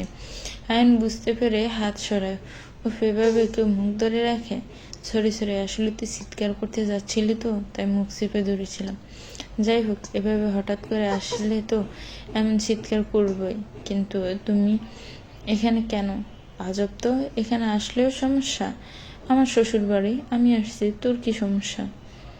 যেটা তোমার শ্বশুর বাড়ি সেটা আমার বাবার বাড়ি, আর এতই যখন শ্বশুর বাড়ি আসতে ইচ্ছে করেছিল সবার সামনে দিয়েই আসতে। এভাবে আসার কোনো দরকার ছিল? অবশ্যই দরকার ছিল। সবার সামনে দিয়ে আসলে তোর সাথে আর দেখা করা হতো না, আর সে তো 2 দিন পরেই দেখা করা যায়। আর প্রতিদিন কি তোমার ভূতে আসতো নাকি আমাকে দেখতে? কিছু না বলে মুখে পাশের দেয়ালের সাথে চেপে ধরল। তার এমন হুটহাট কাজে মো আবারও একটু ভয় পেয়ে গেল।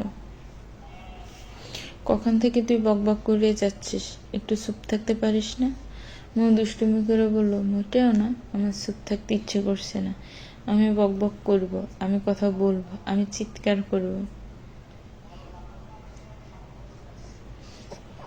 মৌয়ের কথা শুনে আয়ান হুট করে মৌয়ের গলার মুখ গুজল।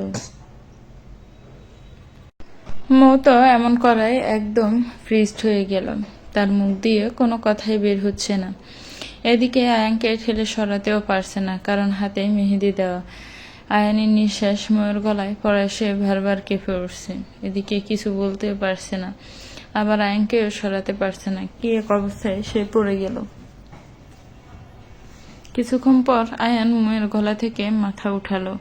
সে দেখলো মৌ চোখ বুজে আছে। সে আলতো করে মৌয়ের চোখে চুমু দিল। আয়ান সরে গেলে মৌ তার চোখ খুলে। কি হলো এখন? এবার কথা বলো। মৌ আয়ানের কথার কোনো জবাব দিল না। লজ্জায় সে তার মাথা নিচু করে আছে। আয়ান মৌয়ের এমন অবস্থা দেখে মুচকি হাসলো। তারপর মৌয়ের থুতনি ধরে তার মাথাটা উঁচু করলো। এখনই এমন লজ্জা? বাসর রাতে কি করবি তাহলে? আয়ানের এই কথাটা মৌয়ের লজ্জার পরিমাণ আরো কয়েক গুণ বাড়িয়ে দিল। সে আর কোনো উপায় না পেয়ে আয়ানের বুকে মাথা রাখলো। আয়ান শক্ত করে তাকে জড়িয়ে ধরল। এভাবে বেশ কিছুক্ষণ দুজন এমনই ছিল। ধীরে ধীরে মৌ তার মাথাটা উঠালো। আয়ানও তাকে ছেড়ে দিল। দুজনে এখনো চুপচাপ বসে আছে। বেশ কিছুক্ষণ পর আয়ান মুখ খুলল।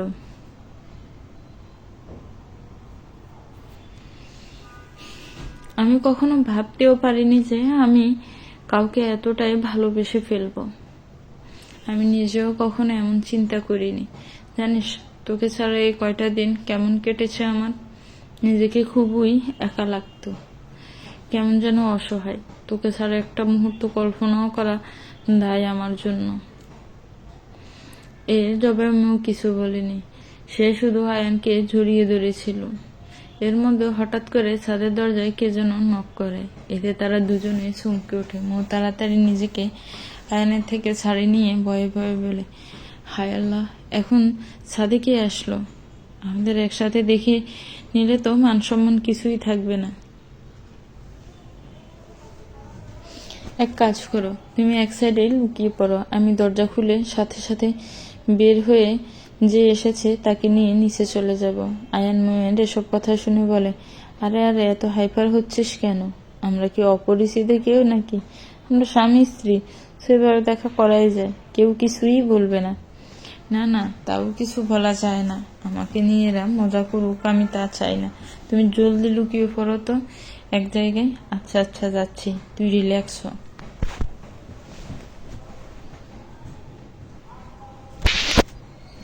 তারপর আয়ান গিয়ে ছাদের এক কোনায় দাঁড়িয়ে থাকে আর মৌ গিয়ে দরজা খুলে। দরজা খুলে সে তার চাচি দাঁড়িয়ে আছে। ওনাকে দেখে মৌ কিছুটা ঘাবড়ে যায়। চাচি মৌকে ছাদে দেখে বলে যে, কি ব্যাপার এখন এখন ছাদে ছাদে কি করিস?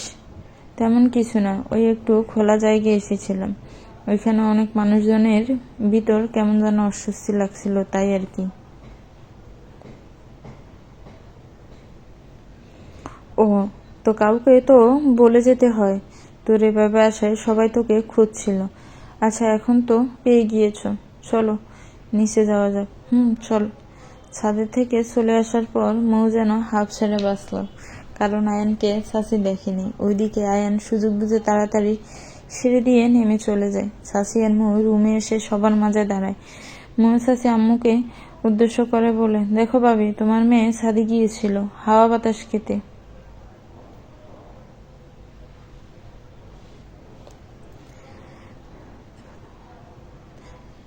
এদিকে মাহি তার আম্মুর মুখে কথা শুনে বলে, আরে আম্মু, মৌ আপু ছাদে একটা ভাইয়ের সাথে দেখা করতে গিয়েছিল। মাহির এই কথা শুনে মৌ চোখ বড় করে ফেললো। সে ইশারাই করে মাহিকে বলছে চুপ হয়ে যেতে, কিন্তু সে নিজের মতো বলে যাচ্ছে, আম্মু জানো, ও ভাইয়াটা না আমাকে চকলেট দিয়ে বলেছিল যে মৌ আপুকে ছাদে ডেকে নিয়ে যেতে। চাচি তো মাহির এই কথা শুনে বুক উচকিয়ে একবার মাহির দিকে তাকায়, তো আবার মৌয়ের দিকে তাকায়। মৌ তো লজ্জায় মাথা নিচু করে আছে। মনে মনে সে বলছে, যেটার ভয়ে ছিলাম সেটাই হলো। এবার সবাই আমার ইজ্জতের ফালুদা বানাই ছাড়বে। মাহির বাচ্চা মাহি, তোকে তো আমার মন চাচ্ছে মেহেদির মধ্যে ছেড়ে দিউ। চাচি বলল, কিরে মৌ, মাহি কি বলছে? কে দেখা করতে এসেছিল? কই কেউ না তো চাচি, কে দেখা করতে আসবে? এর মধ্যে আবার মোয়ের মামাতো বোন সীমা এসে বলল, মিথ্যা বলছিস কেন? আরে চাচি, আমি বলি, আয়ান ভাইয়া দেখা করতে এসেছিল। এই কথা শুনে সব একসাথে বলে উঠল, ও এই কথা। চাচি বলল, আমাদের জামাই তো দেখছি বড়ই অধৈর্যবান মানুষ, পরশুই তো মন ভরে দেখতে পেত। সাথে আবার মামি যোগ দিল। আরে অধৈর্যবান কেন বলছেন? জামাই তো আমাদের হেভি রোমান্টিক মানুষ দেখছি। সীমা আবার তালে তাল মিলালো, আমাদের দুলাভাই মৌকে কত ভালোবাসে দেখেছো? এতদিন কাছেই ছিল, শুধু এই কয়দিন আলাদা আছে, তাই দেখা করতে চলে এসেছে। এদের সব কথায় মৌ এত লজ্জা পেল যে তার সেখানে দাঁড়িয়ে থাকা সম্ভব হচ্ছে না। তাই সে দৌড়িয়ে নিজের রুমে এসে দরজা আটকিয়ে দিল।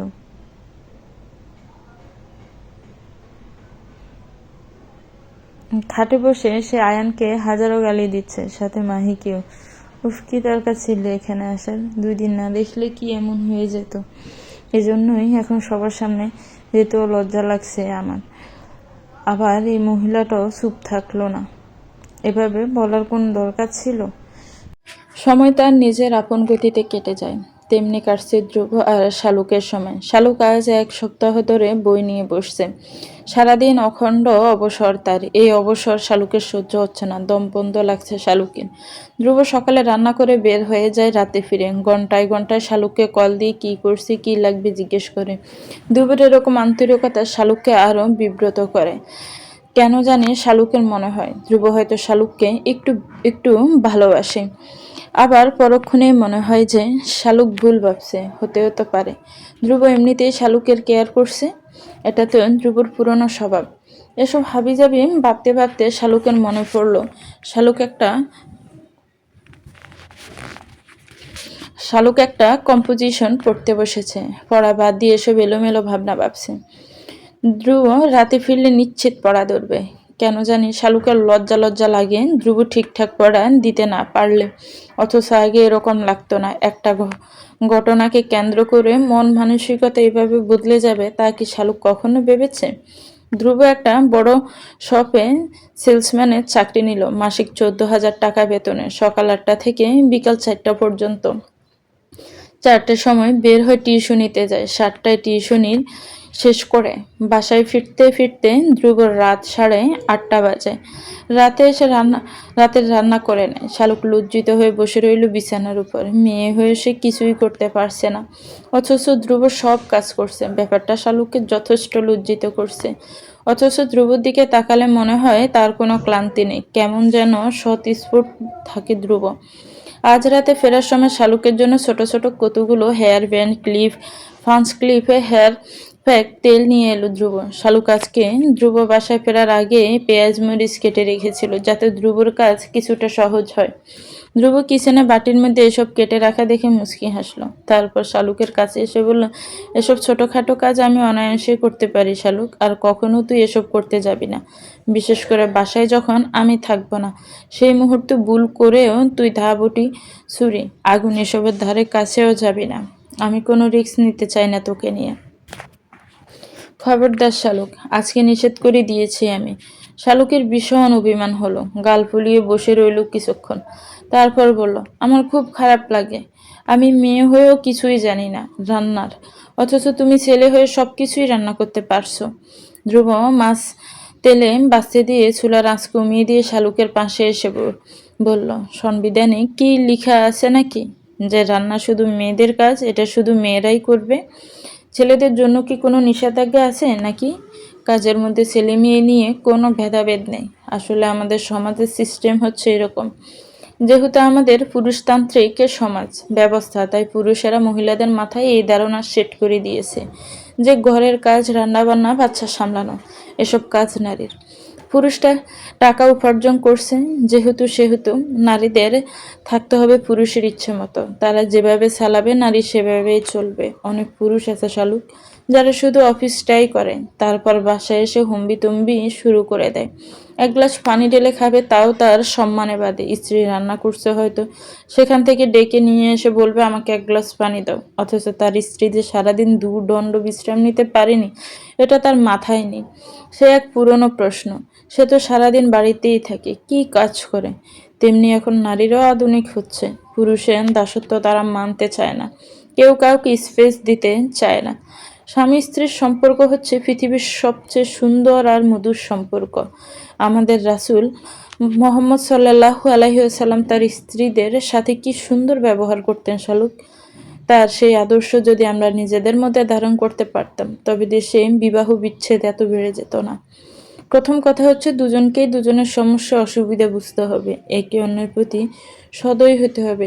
সে আমার স্ত্রীর স্বামী, শুধু এটা না ভেবে যেদিন আমরা ভাববো সে আমার অর্ধাঙ্গিনী, আমরা দুই দেহ এক প্রাণ। তার ব্যথা মানে আমার ব্যথা, তার কষ্ট আমারও কষ্ট, সেদিন আর দাম্পত্য জীবনে অশান্তি আসবে না। তাকে অন্য আলাদা কেউ না ভেবে নিজের দেহের অংশ ভাবতে হবে। এই যে এখন তুই আমার দেহের একটা অবিচ্ছেদ্য অংশ, তোকে একা বাসায় রেখে যাই আমি, মনটা এখানেই পড়ে থাকে। তুই এখনো অনেক ছোট, সংসার সামলানোর মতো বয়স জ্ঞান কোনোটাই তোর হয়নি। একা বাসায় কাজ করতে গিয়ে যদি কোনো সমস্যা হয়, তবে কে দেখবে তোকে? তোকে এখন এসব কাজ নিয়ে ভাবতে হবে না। একান্তই যদি কাজ করতে ইচ্ছে করে, তবে সেটা শুক্রবারে, আমি তখন বাসায় থাকবো। এখন তোর কাজ হচ্ছে পড়াশোনা করা, নয়তো আমি নিজের কাছে নিজে ছোট হয়ে যাব শালুক। তুই যদি ভালো রেজাল্ট করতে না পারিস, নিজেকে ব্যর্থ মনে হবে। শালুক চুপ করে রইল। ধ্রুব দৌড়ে গেল রান্নাঘরের দিকে, মাছ পড়ে যাবে বলে। ধ্রুব চলে যেতে শালুক মুচকি আসলো। বিবাহ নামক বন্ধনটির এত শক্তি তার শালুক আগে জানতো না। ধ্রুবর মতো মানুষকেও কেমন আবেগী করে দেয়। যাকে বিয়ের আগে শালুক লৌহ মানব ভাবত, তারও একটা কোমল মন আছে। ভাবলে চমকে ওঠে শালুক। সারা শরীর মন জুড়ে এক ভালো লাগার আবেশ কাজ করে। শালুক নিজের পড়া শেষ করে রাখলো। ধ্রুব মাছ বা ডাল রান্না করে সবে প্লেটে বাটিতে করে বেড়ে নিয়ে এলো। দুজন মিলে খাওয়া শেষ করে ধ্রুব শালুকের পড়া ধরল। শালুকের পড়ায় উন্নতি হচ্ছে বুঝতে পেরে ধ্রুব ভীষণ ভালো লাগলো। পড়া শেষ হতেই ধ্রুব তেল নিয়ে শালুকের চুল বেঁধে দিল, বেনি করে দিল দুটো। শালুকের তখন ভীষণ করে বড় চাচি মেজো চাচির কথা মনে পড়লো। ঢাকায় আসার পর শালুক একদিনও চুলে চিরুনি লাগায়নি। আগে থেকেই অভ্যাস না থাকায় চুল বাঁধার ব্যাপার, চুলে তেল দেওয়ার ব্যাপার শালুকের বিরক্ত লাগে। রাতে শুতে গিয়ে ধ্রুবর মনে হলো বাসায় একটা ফ্রিজ লাগবে, শালুকের জন্য একটা পড়ার টেবিল লাগবে, একটা ড্রেসিং টেবিল লাগবে, একটা ওয়ারড্রব লাগবে। 22,000 টাকা মাসিক ইনকাম। সেখানে নিজেদের সংসার খরচ বাসা ভাড়া মিলিয়ে হয়ে যায় কোনো মতে। বাকিটা কিভাবে করবে ধ্রুব? শালুকের নিশ্চয়ই ভীষণ অসুবিধা হয়। একটা ফ্রিজ হলে গরম লাগলে লাগুক, ঠান্ডা পানি খেতে পারতো, মাছ মাংস ফ্রিজে রাখতে পারতো। এখন যা আনা হয় তা রাখার জায়গা নেই, চুলায় জাল করে রাখতে হয়। শালুকের জামা কাপড় সব শপিং ব্যাগে গুছিয়ে রাখে। শালুক কিছুক্ষণ চুপ করে শুয়ে থেকে ধ্রুবকে বলল, আপনি দুটো প্যান্ট কিনছেন না কেন? প্রতিদিন একটা জিন্স প্যান্ট পরেই বাহিরে বের হয়ে যান। ধ্রুব হাসল। প্রতিদিন প্যান্ট পরতে গেলে ধ্রুবর নিজেরও মনে হয় আরেকটা প্যান্ট দরকার, কিন্তু তারপর আর কেনা হয়ে ওঠে না। নানা দিক ভেবে নিজের জন্য কিছু কিনতেও খারাপ লাগে, মনে হয় অযথাই টাকা নষ্ট। শালুক কড়া গলায় বলল, কাল যদি নতুন ফ্যান ছাড়া বাসায় ফিরেন, তবে মনে রাখবেন আমি আপনার এই ফ্যানটাও কেটে কুচি কুচি করে দিব, লুঙ্গি পরে বের হবেন আপনি। ধ্রুবর ভীষণ ভালো লাগলো তার জন্য শালুকের এই তৎপরতা দেখে। শালুক ঘুমিয়ে পড়ল খুব দ্রুত। শালুক ঘুমালে ধ্রুব শালুকের একটা হাত টেনে নিজের বুকের উপর চেপে ধরে ফিসফিস করে বলল, কবে তোকে বলতে পারবো তুই আমার কেশবতী, আমার বোকাফুল, আমার ভালোবাসা তুই, যাকে সবসময় সবার কাছ থেকে, বিশেষ করে আদনান ভাইয়ের হাত থেকে রক্ষা করতে চেয়েছি। কেউ জানে না, শুধু আমি জানি। তোকে কত যত্নে আদনান ভাইয়ের নাগাল থেকে দূরে সরিয়ে রেখেছি, শুধুমাত্র আদনান ভাইয়ের কুনজর তোর উপর পড়বে বলে। হল বন্ধ না হওয়া সত্ত্বেও আমি বাড়িতে ছুটে গেছি আদনান ভাই যেদিন দেশে এসেছে তার পরদিন। আমি তো জানি আদনান ভাইয়ের যে গাছেরও খাবার তলারও কুড়াবার স্বভাব, সে তো স্কুল লাইফ থেকেই এরকম ছিল। তোর মনে আছে শালুক, আমি কিন্তু বাড়ি ছেড়েছি আদনান ভাই বিদেশ যাবার 2 দিন পর। তা না হলে আমিও বাড়িতেই থাকতাম, জাতীয় বিশ্ববিদ্যালয়ে পড়াশোনা চালিয়ে যেতাম, যাতে করে তোকে চোখে চোখে রাখতে পারি। তুই শুধু আমার শালুক। গাপটি মেরে ঘুমের বান করে শুয়ে থেকে শালুক সবটা শুনল। তারপর শুনতে শালুকের সারা শরীর যেন কেঁপে উঠল। কেমন করে? তার মানে ধ্রুবভাই তাকে ভালোবাসতো? সেই ছোটবেলা থেকে ধ্রুবভাই তাকে ভালোবাসে, অথচ শালুক বুঝতেও পারেনি। আর ধ্রুবভাই সে নিজেও খুব সুন্দর করে লুকিয়ে গেছে এই ব্যাপারটা শালুকের থেকে। শালুকের কেমন উসখুস লাগতে লাগলো। নিজের দুই কানকে অবিশ্বাস হলো কিছু সময়ের জন্য। হয়তো সে ভুল শুনেছে এসব। ধ্রুব টের পেল শালুকে জেগে আছে এবং সবটা শুনে এখন স্থির থাকতে পারছে না। ধ্রুবর কিছুটা লজ্জা লাগলো, তারপর নিজেকে সামলে নিয়ে মৃদু স্বরে বলল, শালুক। বোকার মতো শালুকও হাঁ বলে দিল। তারপর হাঁ বলে শালুক বুঝতে পারলো সে ভুল করে ফেলেছে। ধ্রুব এখন জেনে গেছে শালুক যে জেগে আছে। ধ্রুব হেসে বলল, আমি তোকে ভীষণ ভালোবাসি শালুক। আমার জীবনের প্রথম ও শেষ ভালোবাসা তুই শালুক। কত কষ্টে নিজের ভালোবাসা, ভালো লাগা, আবেগ সবটা আমি লুকিয়ে রেখেছি তোর কাছ থেকে। আমার ভীষণ কষ্ট হতো লুকিয়ে রাখতে, তবু উপায় ছিল না। তুই কোনোভাবে আমাকে প্রত্যাখ্যান করে দিস, যদি এই ভয়ে কখনো তোকে বুঝতে দেইনি। বুকের ভেতর ভালোবাসার এক ঘূর্ণিঝড় আমি সযত্নে ছাপা দিয়ে রেখেছি। শালুক কথা বলতে পারল না। সব কেমন অবিশ্বাস্য লাগছে। ধ্রুব শালুকের হাত ছাড়ল না। দুজন ঘুমিয়ে গেল। সকালে ঘুম থেকে ওঠার পর থেকে শালুক লজ্জায় ধ্রুবর দিকে তাকাতে পারছে না। না চাইতে মাথা নিচু হয়ে যাচ্ছে শালুকের। কেমন যেন ভয়ও লাগছে। সে তো ধ্রুবর কাছে বলে দিয়েছিল সে যে আদনানকে ভালোবাসে। ধ্রুব কি এখন সেটা ধরে রেখেছে মনে? ধ্রুব তাকে বুঝিয়ে বলার পর যে শালুক নিজের ভুল বুঝতে পেরেছে, এক মুহূর্তের জন্য তার মনে আদনানের চিন্তা আসেনি। সব অনুভূতি ফিকে হয়ে গেছে। তা তো ধ্রুব জানে না। ধ্রুবর একটু মন খারাপ হলেই যে শালুক অস্থির হয়ে যেত, তা কি ধ্রুব জানে? সকালে উঠে ধ্রুব রান্না বসিয়ে দেয়। সকালে আর নাস্তা বানানোর সময় হয় না প্রতিদিন। বেশিরভাগ সময় ভাত খেয়ে নেয় দুজনেই। আজও ধ্রুব চুলায় রান্না বসিয়ে শালুকের পাশে এসে বসলো। তারপর বলল, "আয়, তোর চুলে হেয়ার প্যাক লাগিয়ে দে। চুল বড় হতে হবে তোর।" শালুক মাথা নিচু করে বসে রইল। ধ্রুব আপনাতেই বলতে লাগলো, শালুক তুই কি জানিস, তুই যে ভীষণ বোকা একটা মেয়ে। কোনটা ভালোবাসা আর কোনটা মোহ তা নিজেই বুঝতে পারিসনি। তুই হয়তো ভয় পাচ্ছিস আমার কাছে আদনান ভাইয়ের ব্যাপারটা ভুলে দেয়াতে। আমি বলছি বিশ্বাস কর, আমি তো জানি তুই যে আদনান ভাইয়ের প্রেমে পড়িসনি আসলে। তোর মনে আদনান ভাইয়ের জন্য কোনো ভালোবাসা জন্ম নেয়নি। নিজের মনকে তুই পড়তে পারিসনি। আচ্ছা বলতো, আমরা যখন ক্রিকেট খেলতাম তখন তুই কার দল সাপোর্ট করতি? শালুক চুপ করে রইল। সে তো ধ্রুবদের দলকে সাপোর্ট করত। ধ্রুব যখন আউট হয়ে যেত শালুকের মন খারাপ হয়ে যেত। ইচ্ছে করতো ধ্রুবকে যা আউট করেছে তার মাথা ফাটিয়ে দিতে। ধ্রুব একটু সময় চুপ থেকে বলল, বাড়িতে ফিরতে দেরি হলে কার জন্য তুই চিন্তা হতো? শালুক চুপ করে রইল। সে ছোট ছিল তখন, ভালোবাসা বুঝতো না সেভাবে হয়তো, কিন্তু তবুও তার মন কেমন আনসান করতো ধ্রুবর জন্য। ধ্রুবর কিছু হলেই শালুকের মনে হতো ধ্রুব না জানে কত কষ্ট পাচ্ছে। সেদিনও তো ধ্রুব রাগ করে বাড়ি থেকে বের হয়ে যাওয়ার পর শালুকের মনে হয়েছে তার নিঃশ্বাস বন্ধ হয়ে যাবে ধ্রুবকে না দেখলে। ধ্রুব রাবার দিয়ে চুল বেঁধে দিয়ে বলল, ভালোবাসা আর ভালো লাগা ব্যাপারটা তুই বুঝে উঠতে পারিসনি বলেই তো বুঝতে পারিসনি কাকে ভালোবাসিস। তবে তুই না বুঝলেও আমি ঠিকই বুঝেছি, আমাকে তুই ভীষণ ভালোবাসিস। শুলে শ্যাম্পু করে নিস, একটু পরে গোসল করে আমি খাবার নিয়ে আসছি। ধ্রুব চলে গেল রান্নাঘরে। লজ্জায় পাকা টমেটোর মতো লাল হয়ে গেল শালুকের সমস্ত মুখমণ্ডল। ধ্রুবের সব কথাই ঠিক। শালুক বোকা বলেই নিজের ভালোবাসা কার জন্য তা বুঝতে পারেনি। খাওয়ার পর ধ্রুব তাড়াতাড়ি রেডি হয়ে বের হয়ে গেল। বারান্দায় দাঁড়িয়ে শালুক দেখতে লাগলো। হন্তদন্ত হয়ে ধ্রুব বের হয়ে যাচ্ছে বাসা থেকে। নিচে গিয়ে ধ্রুব উপরের দিকে তাকালো। শালুক লজ্জা পেয়ে গেল আজ। প্রতিদিনই তো এভাবে শালুক দাঁড়ায়, ধ্রুবও তাকায়, তবে আজ কেন এমন লাগছে? ধ্রুব মুচকি হেসে ছুলে গেল। শালুকের সারা শরীর যেন অবশ হয়ে গেল ধ্রুবর এই তাকানোতে, এই মুচকি হাসিতে। শালুক বুঝতে পারছে না আজ কেন তার এমন লাগছে। ভালোবাসা কি তবে এরকমই হয়? আকাশ আজ অত্যাধিক নীল লাগছে। বর্ষাকালের আকাশ হয় মেঘে ঢাকা। মুখ গোমড়া করে থাকে, কিন্তু আজকের আকাশ ভীষণ সুন্দর, মন ভালো করে দেওয়ার মতো সুন্দর লাগছে। ঠান্ডা হাওয়া বইছে, আকাশ ছাদে দাঁড়িয়ে আকাশ দেখছে।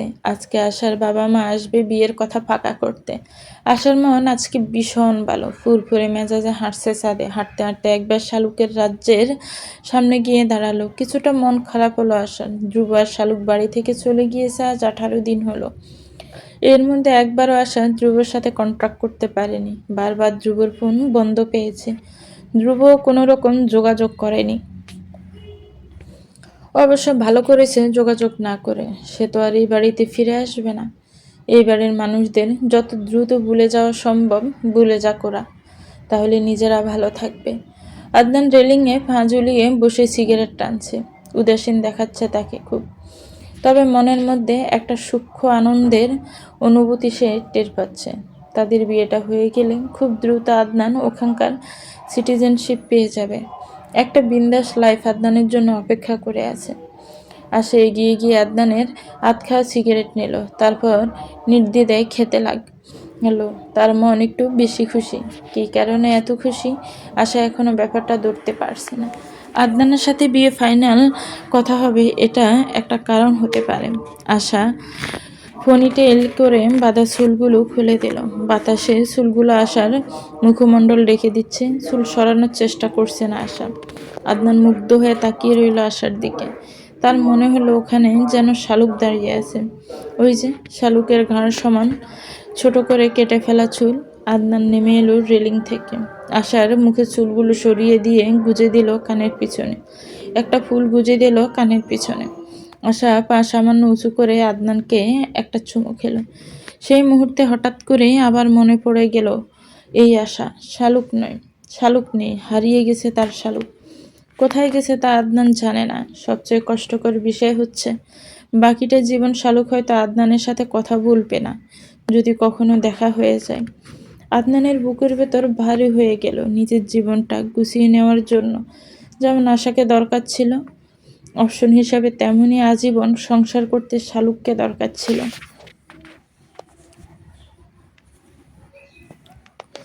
শালুককে আর কোথায় পাবে আদনান? সে তো কোহিনূর হীরার চাইতো দামি কিছু। সে জানে ধ্রুব তাকে কোথায় লুকিয়ে রেখেছে। ধ্রুবকে আদনান চেনে ভালো করে।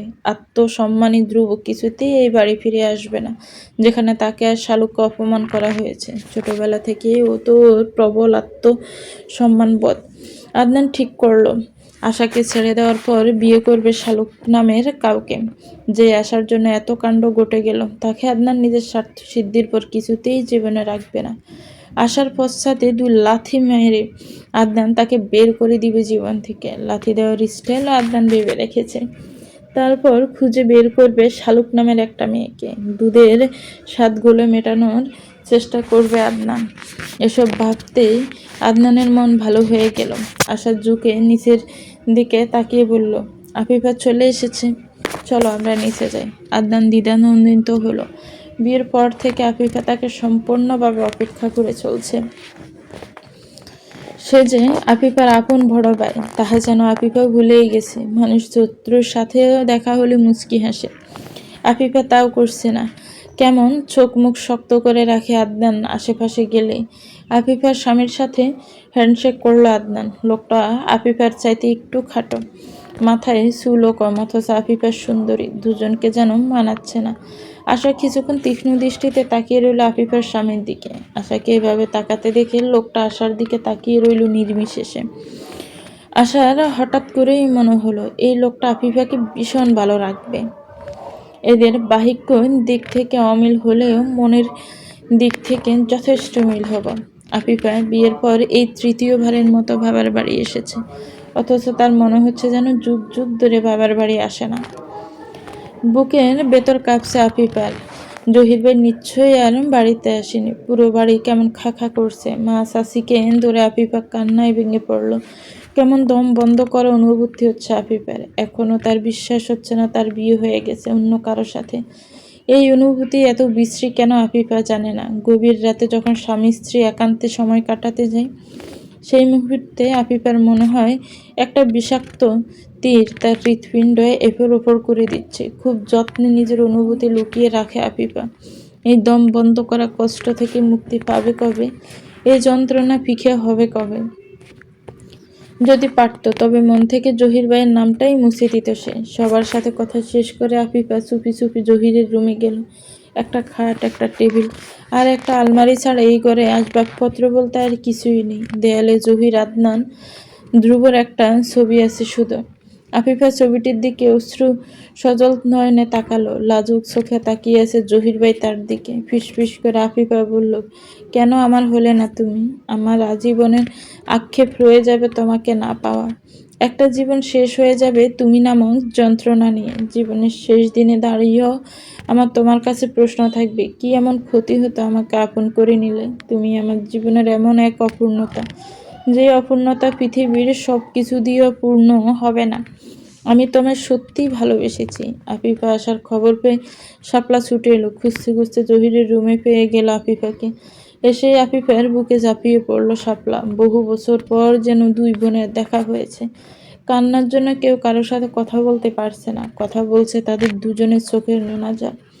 শাপলা কাঁদতে কাঁদতে বলল, বাড়িতে তোকে খুব সুন্দর লাগছে আপা, একেবারে বউ বউ লাগছে। আফিফা নিজের চোখ মুছে বলল, কেমন আছিস তুই শাপলা? এত শুকিয়ে গেছিস কেন? শাপলা মুখ কালো করে বলল, আমার কিছু ভালো লাগে না আপা। এই বাড়িতে থাকতে আমার মোটেও ইচ্ছে করে না। তুই নেই, শালুক নেই, ধ্রুব বাই নেই, নয়না আপা নেই, জহির বাই নেই। মনে হয় যেন কোনো পোড়া বাড়িতে বাস করছি। এখন আর নাস্তার টেবিলে গল্পের আসর জমে না আপা। সন্ধ্যায় চা ঝালমুড়ির টেবিলটা কেমন নিষ্প্রাণ হয়ে থাকে। কেউ হাতাহাতি করে না মুড়ির বড় ডিশ নিয়ে। শেষের কয়েক মুঠো মুড়ি খাবার জন্য মুখ ফুলিয়ে ঠোঁট বাঁকিয়ে কান্না করা সেই শালুক এখন আর নেই। জানিস আপা, এই কয়েকদিনে আমাদের বাড়িতে যত মাল মুরগি রান্না হয়েছে, লেগ পিস অবহেলায় বাটিতে পড়ে রয়েছে। কেউ সাহস করে প্লেটে তুলে নেয়নি। কে খাবে বল? কারো কি সাধ্য ছিল নাকি এগুলোর দিকে চোখ তুলে তাকাবার? অথচ এখন মনে পড়ে থাকে কেউ খেতে পারে না। পরশু শুটকি রান্না করতে গিয়ে মেজো চাচি কান্না করে দিয়েছে। বলতো কি এক অবস্থা! এই শুটকি রান্না নিয়ে সে কি ঝগড়া করতো শালুক। খাবার খেতেই না নিচে এসে সেদিন। মেজো চাচি কাঁদতে কাঁদতে আবার শুটকি তুলে রাখছে। বড় চাচি বলে দিয়েছে এই বাড়িতে শুটকি রান্না একেবারে নিষিদ্ধ। একটা মানুষ চলে গেল, অথচ তার স্মৃতি এমনভাবে রেখে গেল যে কেউই বলতে পারছে না। আমার ব্যাগে প্রায় 500 টাকা জমেছে আপা। আমি প্রতিদিন সকালে ঘুম থেকে উঠে চেক করে দেখি কত টাকা আছে। যখন দেখি সব টাকা ঠিকঠাক আছে, আমার বুক ভেঙে যায় যন্ত্রণায়।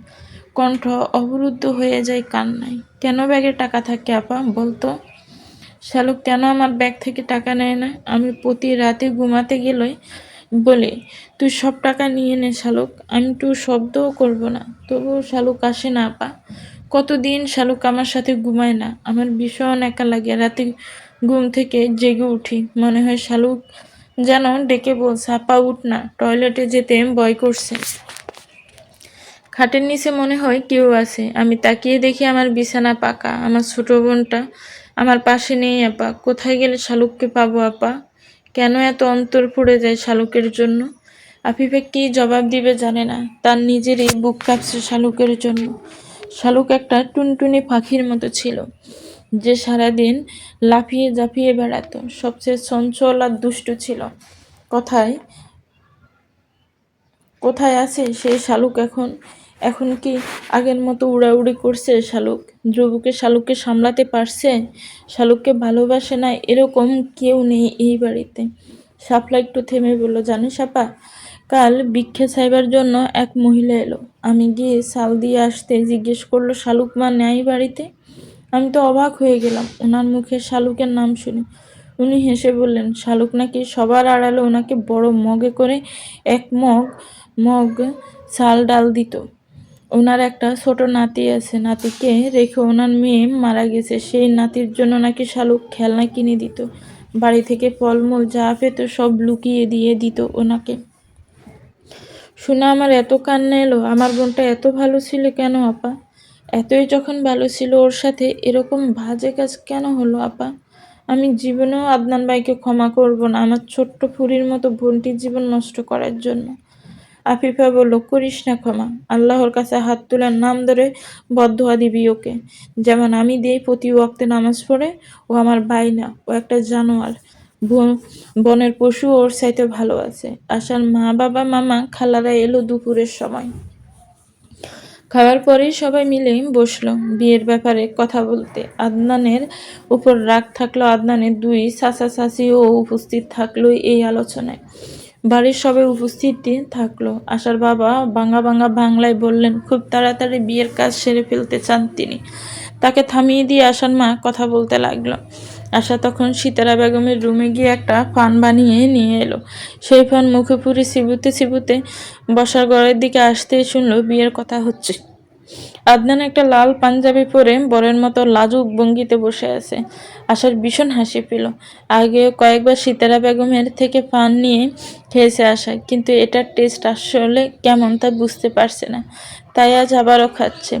পানের রাশ পড়ে আশার হলুদ টি শার্ট লাল হয়ে গেল। আশা এগিয়ে এসে তার বাবার পাশে বসলো, তারপর বাবাকে পিস পিস করে কিছু বলল, তারপর উঠে দাঁড়িয়ে বলল, সরি আন্টি, আমি আদনানকে বিয়ে করতে পারবো না।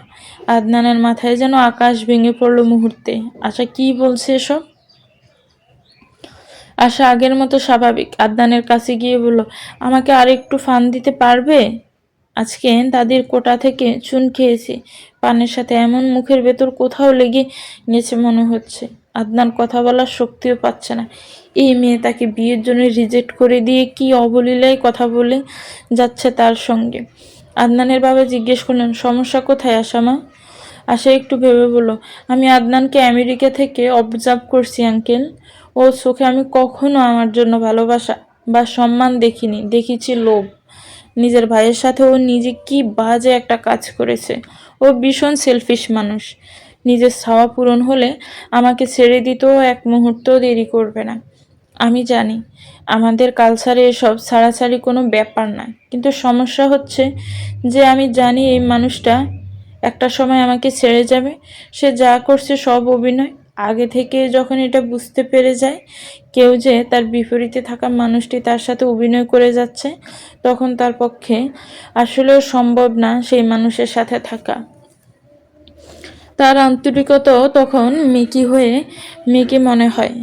আমাদের কালচার আর যেমন হোক, ভান ধরতে করতে জানে না, কারো ভান মেনে নিতেও পারি না আমরা জেনে শুনে। আর এখানে আমি জানি যখন ওর পুরোটা বান, তখনই লাইফ পার্টনার করা অসম্ভব।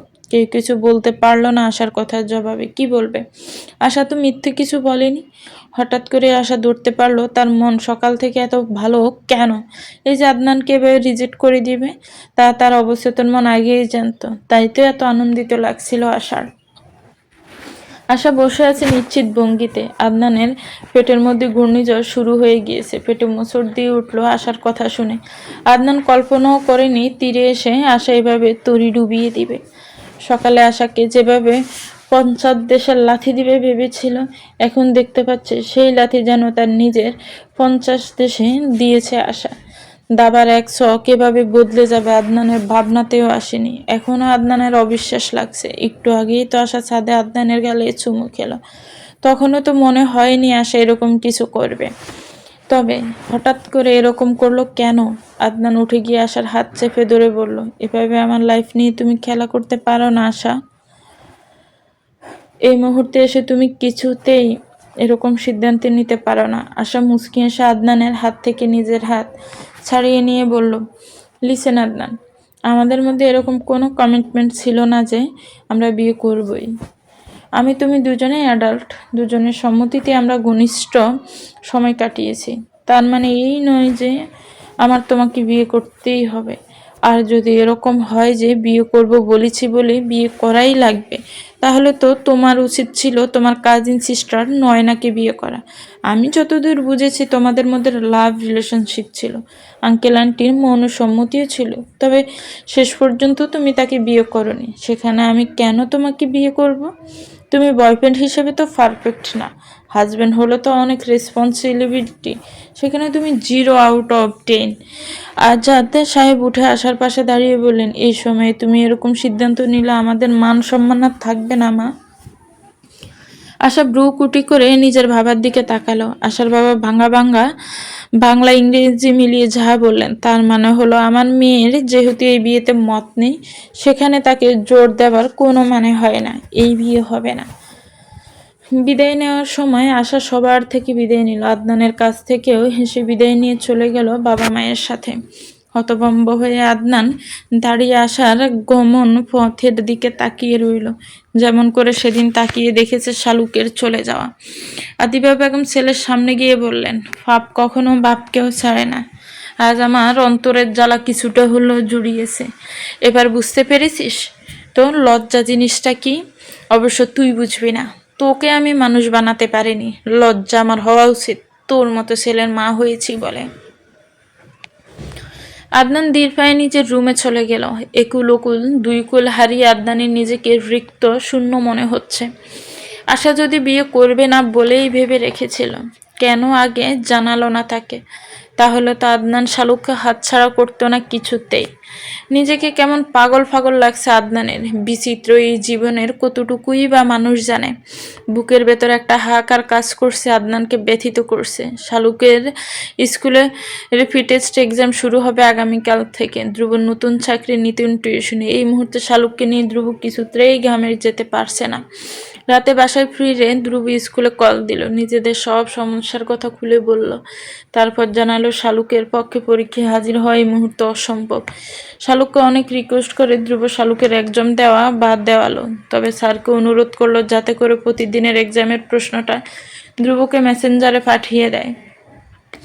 ভয়ে আদমরা হয়ে রইল শালুক বাসায়। ধ্রুবর সামনে বসে পরীক্ষা দিতে হবে শুনে পিঠে বেয়ে ভয়ের একটা শীতল স্রোত বয়ে গেল তার। পরের কয়েকদিন গেল শালুকের অগ্নি পরীক্ষার মধ্য দিয়ে। প্রতিদিন রাতে ধ্রুব বাসায় এসে শালুকের এক্সাম নেয়। এই প্রথম শালুক অনুভব করলো, আশেপাশে সাহায্য করার মতো যখন কেউ না থাকে, তখন নিজের চরকায় নিজের তেল দেওয়া লাগে। এই যেমন এখন শালুকের কোনো উপায় নেই কারো থেকে হেল্প নেওয়ার। মূর্তিমান বিপদের ন্যায় ধ্রুব শালুকের সামনে বসে রইল। উপরন্ত পরীক্ষার জন্য নির্ধারিত সময় সাথে 20 মিনিট সময় শালুককে কম দিল। শালুক প্রশ্ন করায় ধ্রুব জবাব দিল, মনে কর এটা তোর ফাইনাল এক্সাম। তখন খাতায় মার্জিন দিতে, রোল নাম্বার, রেজিস্ট্রেশন নাম্বার এসব পূরণ করতে, সিগনেচার শিটে নিজের সিগনেচার দিতে, স্যারেরা খাতায় সিগনেচার দিতে, এক্সট্রা ফেজ আনতে, যাওয়া আসা করতে, খাতায় ফিন মারতে, প্রশ্ন ভালো করে পড়তে, এসব কাজে তোর মিনিমাম 20 মিনিট সময় নষ্ট হবে। তাই তোকে মূল সময়ের সাথে 20 মিনিট সময় কম দূরেই পরীক্ষার জন্য মাইন্ড সেট আপ করতে হবে। এই সময়ের মধ্যে ফুল মার্কস উত্তর দিতে হবে। শালুকের বুক ফেটে কান্না এলো। কেন এরকম শত্রুতা করছেন ধ্রুব তার সাথে? এই বুঝি তার ভালোবাসা শালুকের প্রতি? ভালোবাসা হলে তো আরো 20 মিনিট বেশি সময় দিত সে শালুককে। বুক বাড়া ব্যথা নিয়ে শালুক এক্সাম দিল। পুরোটা সময় ধ্রুব শালুকের সামনে বসে রইল। যেদিন যে সাবজেক্ট এক্সাম, সেদিন এক্সামের সময় সব বই খাতা রান্নাঘরে রেখে আসতো ধ্রুব। এরকম অথই জলে শালুক আগে কখনো পড়েনি। প্রথম দিন পরীক্ষা দিয়ে শালুক বুঝতে পারলো শিক্ষক হিসেবে ধ্রুব ভীষণ কড়া। এরপর থেকে নিজ দায়িত্বে সারাদিন ধরে মনোযোগ দিয়ে পড়েছে শালুক। সেই সাথে ধ্রুবকে সমানে বকাবকি করে গেল এক্সাম দিতে বসে। এক্সাম শেষ হলে ধ্রুব শালুকের খাতা দেখলো। শালুক নিজ প্রচেষ্টায় পরীক্ষায় 4.14 পেল। ধ্রুব যখন শালুককে তার রেজাল্টের কথা জানালো, শালুকের মনে হলো পৃথিবীর অষ্টম আশ্চর্যের কথা শুনছে সে। 4.4 তার পয়েন্ট, এ তো অসম্ভব ব্যাপার। তাও সে একা এক্সাম দিয়ে পয়েন্ট পেয়েছে, যেখানে সে দেখাদেখি করে এক্সাম দিয়েও 3.50 এর উপরে উঠতে পারে না। শালুকের বিশ্বাস হলো না। ধ্রুবর হাত ধরে ঝাঁকুনি দিয়ে জিজ্ঞেস করলো, সত্যি বলছেন আপনি? আমি সত্যি এত ভালো রেজাল্ট করেছি? ধ্রুব হাসলো। তারপর হঠাৎ করে শালুককে বুকে জড়িয়ে ধরে বলল, আমার বোকা ফুল না তুই?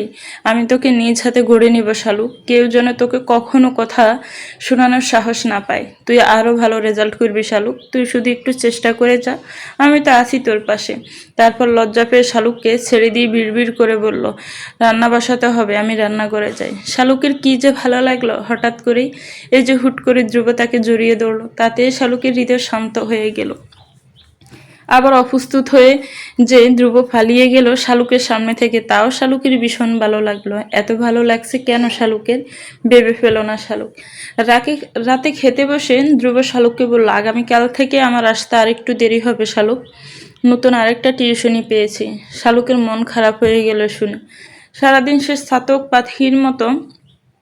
পাখির মতো ধ্রুবর জন্য অপেক্ষা করে থাকে। এখন কি না আরো দেরি করে আসবে ধ্রুব?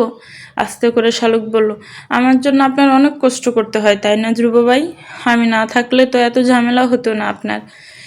একা থাকতেন, হলে থাকতেন, এত ছাপ থাকতো না। ধ্রুব হেসে বলল, দুদিন আগে আর পরে তোকে যখন ভালোবেসেছি, বিয়ে তো তোকেই করতাম। তোর দায়িত্বটা আমি নিজেই নিতাম শালুক। হয়তো দুদিন পরে নিতাম, এখন আগে নিচ্ছি, তাতে অসুবিধা কি? এই যে তুই আমার সাথে আছিস, আমার পাশে থাকিস, বাসায় ফিরলে তোর উদ্বিগ্ন মুখ দেখি, এই পাওয়া কি কম পাওয়া তুই বল? এর চাইতে বেশি সুখ আমি কোথায় পেতাম? আমার সারাদিনের সব খাটুনি ভুলে যাই যখন বাসায় ফিরলে দেখি তুই আমার অপেক্ষায় বারান্দায় দাঁড়িয়ে আছিস। শালুক কিছু বলতে পারলো না, তার কেমন অবিশ্বাস লাগছে। তা কেউ কেউ এরকম পাগলের মতো ভালোবাসতে পারে? তা কি কখনো শালুক ভেবেছিল? নিজের সৌভাগ্য দেখে শালুক নিজেই অবাক হয়। ধ্রুবর ভীষণ ব্যস্ত সময় যাচ্ছে। এত ব্যস্ততার মধ্যেও শরৎকালে স্নিগ্ধতার মতো মন মেজাজ সবসময় তার ফুরফুরে থাকে। দিনের শুরু হয় প্রিয় মানুষের মুখ দেখে, আবার দিনের শেষও হয় প্রিয় মানুষের মুখ দেখে। ভোর রাতে ওঠে, আবার নিজের পড়াশোনা করে কিছুক্ষণ। প্রচুর দখল যায় ধ্রুবর উপর দিয়ে। শালুকের সাথে তার সম্পর্ক এখন অনেকটা প্রেমিক প্রেমিকার সম্পর্কের মতো। শালুক আজকাল ধ্রুবকে ভীষণ মিস করে। প্রতিদিন ধ্রুব বের হওয়ার সময় হাজারবার বলে যেতে হয় যে খুব শীঘ্রই সে ফিরে আসবে। সারাক্ষণ একে অন্যকে টেক্সট করে। শালুক নিজেকে দেখে নিজে অবাক হয়, ধ্রুব তার সাথে এরকম অতপ্রতভাবে জড়িয়ে যাবে। সে ধ্রুবর জন্য এত বেশি উতলা হবে, তা কি কখনো শালুকের ভাবনাতে ছিল? অথচ আজকাল এই মানুষটা বাসায় ফিরতে একদণ্ড দেরি হলে শালুকের কেমন হাঁসফাঁস লাগে, মনে হয় অক্সিজেনের যেন ভীষণ অভাব। সকালে বের হবার সময় ধ্রুব প্রতিদিন টুক করে একটা আলতো করে চুমু খেয়ে যায় শালুককে। তারপর আর পিছনে না তাকিয়ে হনহন করে বের হয়ে যায় সিঁড়ি দিয়ে। নিচে গিয়ে একবার তাকিয়ে হাত নাড়িয়ে বিদায় দেয়। সারাদিন শালুকের কেমন উৎকণ্ঠা নিয়ে কাটে। মাঝে মাঝে ভীষণ মন খারাপ হয় শালুকের, বাড়ির জন্য কান্না পায়, সবার কথা ভীষণ মনে পড়ে। আজকে শুক্রবার, আগামীকাল থেকে শালুকের স্কুল টেস্ট এক্সাম শুরু হবে। ধ্রুব আজকে বাসায় আছে। সকালে দুজন মিলে নাস্তা বানিয়ে নিল। ধ্রুব থেকে শালুক টুকটাক কাজ করা শিখেছে। শালুকের ভীষণ খারাপ লাগে, সব কাজ ধ্রুব একা করে বলে। তাই শালুকের জোরাজুরিতে ধ্রুব টুকটাক হেল্প নেয় শালুকের। ধ্রুব রুটি বানিয়ে নিল, শালুক তাওয়া করে রুটি সেঁকে নিল। এরপর শালুক পেঁয়াজ মরিচ কেটে দিল, ধ্রুব ডিম ভেজে নিল। চা ধ্রুব নিজে বানায়। শালুক একদিন চা বানাতে গিয়ে প্রায় 1 কাপের মতো চা পাতা ব্যবহার করেছে। সবসময় যেখানে রান্নাঘরে সহদ্দির মধ্যে যায়নি একটা মেয়ে, তার জন্য রান্নাবান্নার কাজ ভীষণ কঠিন। এরপর ধ্রুব দেখিয়ে দিয়েছে শালুককে, কিন্তু লজ্জায় শালুক আজ চেষ্টা করেনি। নাস্তা করতে গিয়ে শালুকের আজ আবারও বাড়ির কথা মনে পড়ে গেল। কতদিন হয়ে গেছে মা বাবাকে দেখে না। শালুকের নীরব কান্না ধ্রুব খেয়াল করলো, কিন্তু কিছু বলল না। খাওয়ার পর ধ্রুব বের হলো কিছু কেনাকাটা করার জন্য। নামাজ পড়ে বাহিরে থেকে খাবার নিয়ে ফিরবে বাসায় দুপুরে। শালুককে পড়তে বলে গেল। আজকে বিকেলের ট্রেনে দুজন গ্রামে যাবে। শালুক বই নিয়ে বসলো। মোটামুটি প্রস্তুতি ভালো শালুকের এবার। কারো হেল্প না পেলেও অন্তত 3.50-এর উপরে পাবে এবার এসএসসিতে। শালুক সেই ভরসা আছে নিজের উপর। শালুক বাংলা নৈর্ভিত্তিক পড়ছে। শালুকের ভীষণ ইচ্ছে করছে আগামীকাল গ্রামে গেলে বাড়িতে যেতে, কিন্তু ধ্রুবকে বলতে পারছে না। শালুক জানে ধ্রুব কিছুতেই বাড়িতে যাবে না, শালুককেও বাড়িতে যেতে দিবে না।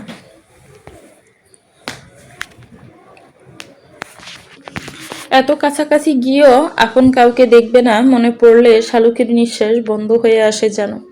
পাশের ফ্ল্যাটে খুব চিৎকার চেঁচামেচি শুরু হয়ে গেছে ইতিমধ্যে। শালুক খেয়াল করেছে প্রায় দিনেই ওই ফ্ল্যাটে ভীষণ ঝগড়া হয়। এরপর মারের শব্দ শোনা যায় নারু কণ্ঠের চিৎকার, বাচ্চার কান্না, পুরুষের রাগী কণ্ঠস্বর। শুধু শুক্রবার হতো না এরকম, কিন্তু আজকে তাও হচ্ছে। বাচ্চার কান্না আজকে খুব জোরে শোনা যাচ্ছে। শালুকের কেমন জানি কষ্ট হতে থাকলো। নিধির কথা মনে পড়ে গেল। এই বাচ্চাটা হয়তো নিধির বয়সী। আহারে, নিধি থাকে সবার কোলে কোলে, চোখের তারায়। আর এই বাচ্চাটাকে আদর করার জন্য মনে হয় কেউই নেই।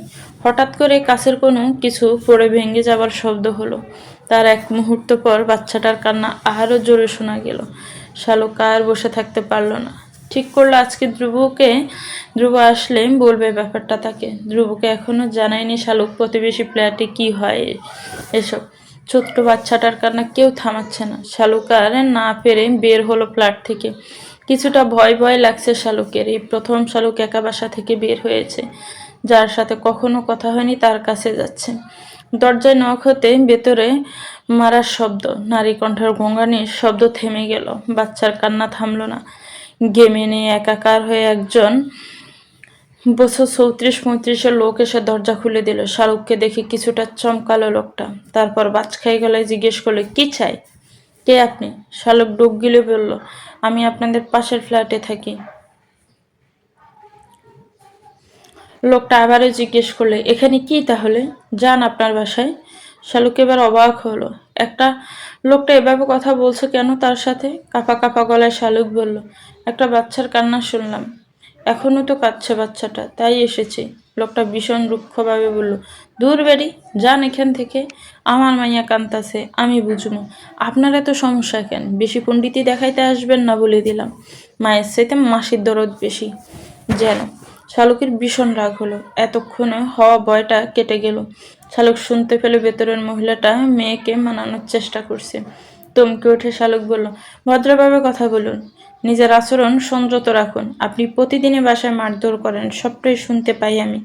বাসায় একটা ছোট বাচ্চা রেখে আপনার লজ্জা লাগে না এরকম করতে? তেড়ে এসে লোকটা বলল, তোর বাপির কি তাতে? আমার বাসায় আমি যা খুশি তা করবো। শালুক হেসে বলল, আপনার যেমন যা খুশি তা করার অধিকার আছে, আমারও পুলিশে কমপ্লেন করার অধিকার আছে। আবারও যদি এরকম শুনি আমি সোজা পুলিশে যাব, খবর দিব। 14 শিকের ভাত খাবেন যখন, বুঝবেন যে নারী নির্যাতন আসল মজা। লোকটা হা হয়ে রইল শালুকের কথা শুনে। শালুক আর দাঁড়ালো না, নিজের বাসায় চলে গেল। বাসায় যাওয়ার পর শালুক টের পেল তার সারা শরীর কাঁপছে থর থর করে। জীবনে এই প্রথম সে এরকম করে কারোর সাথে কথা বলেছে। গোসল করে নামাজ পড়ে নিল শালুক। ধ্রুব এলো কিছুক্ষণ পর। খাবার নিয়ে এলো ধ্রুব। শালুকের মুখের দিকে তাকিয়ে জিজ্ঞেস করলো, কি হয়েছে তোর? শালুক চুপ করে রইল। শালুকের বিমর্ষ চেহারা ধ্রুবকে ভীষণ পীড়া দিতে লাগলো। চিবুক তুলে ধরে জিজ্ঞেস করলো, আমাকে বলবি না? কি হয়েছে বল। শালুক মাথা নিচু করে বলল, পাশের ফ্ল্যাটে যারা থাকে ওই লোকটা তার স্ত্রীকে ভীষণ মারধর করে। ওদের বাসায় ছোট একটা বাচ্চাও আছে মনে হয়, জানেন? আজকে বাচ্চাটার ভীষণ কান্নার শব্দ পেয়ে আমি গিয়েছিলাম আপনার কথা অমান্য করে। লোকটা ভীষণ সামারের মতো ব্যবহার করেছিল আমার সাথে। আমিও তাকে পুলিশে দেওয়ার ভয় দেখিয়ে এসেছি। বলেছি আবারও এরকম মারধরের শব্দ পেলে পুলিশে কল দিব।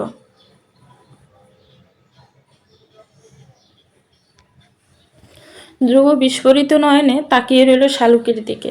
তারপর বলল, আমার বুকাফল তো অনেক বড় হয়ে গেছে দেখছি। তবে তোর একা ওখানে যাওয়া উচিত হয়নি শালুক। উচিত ছিল বাড়িওয়ালাকে ডেকে নিয়ে যাওয়া। লোকটা যদি তোকে একা পেয়ে আরও খারাপ ব্যবহার করত। শালুক কিছুক্ষণ চুপ করে থেকে বলল, কোনো একদিন যদি আপনিও ওই লোকের মতো ব্যবহার করেন আমার সাথে, আমি তাহলে মরেই যাব হয়তো। চেনা মানুষের অচেনা রূপ বড়ই কষ্ট দেয়। ধ্রুব শালুককে কাছে টেনে নিয়ে জড়িয়ে ধরে শালুকের মাথা নিজের বুকের উপর এনে রাখলো।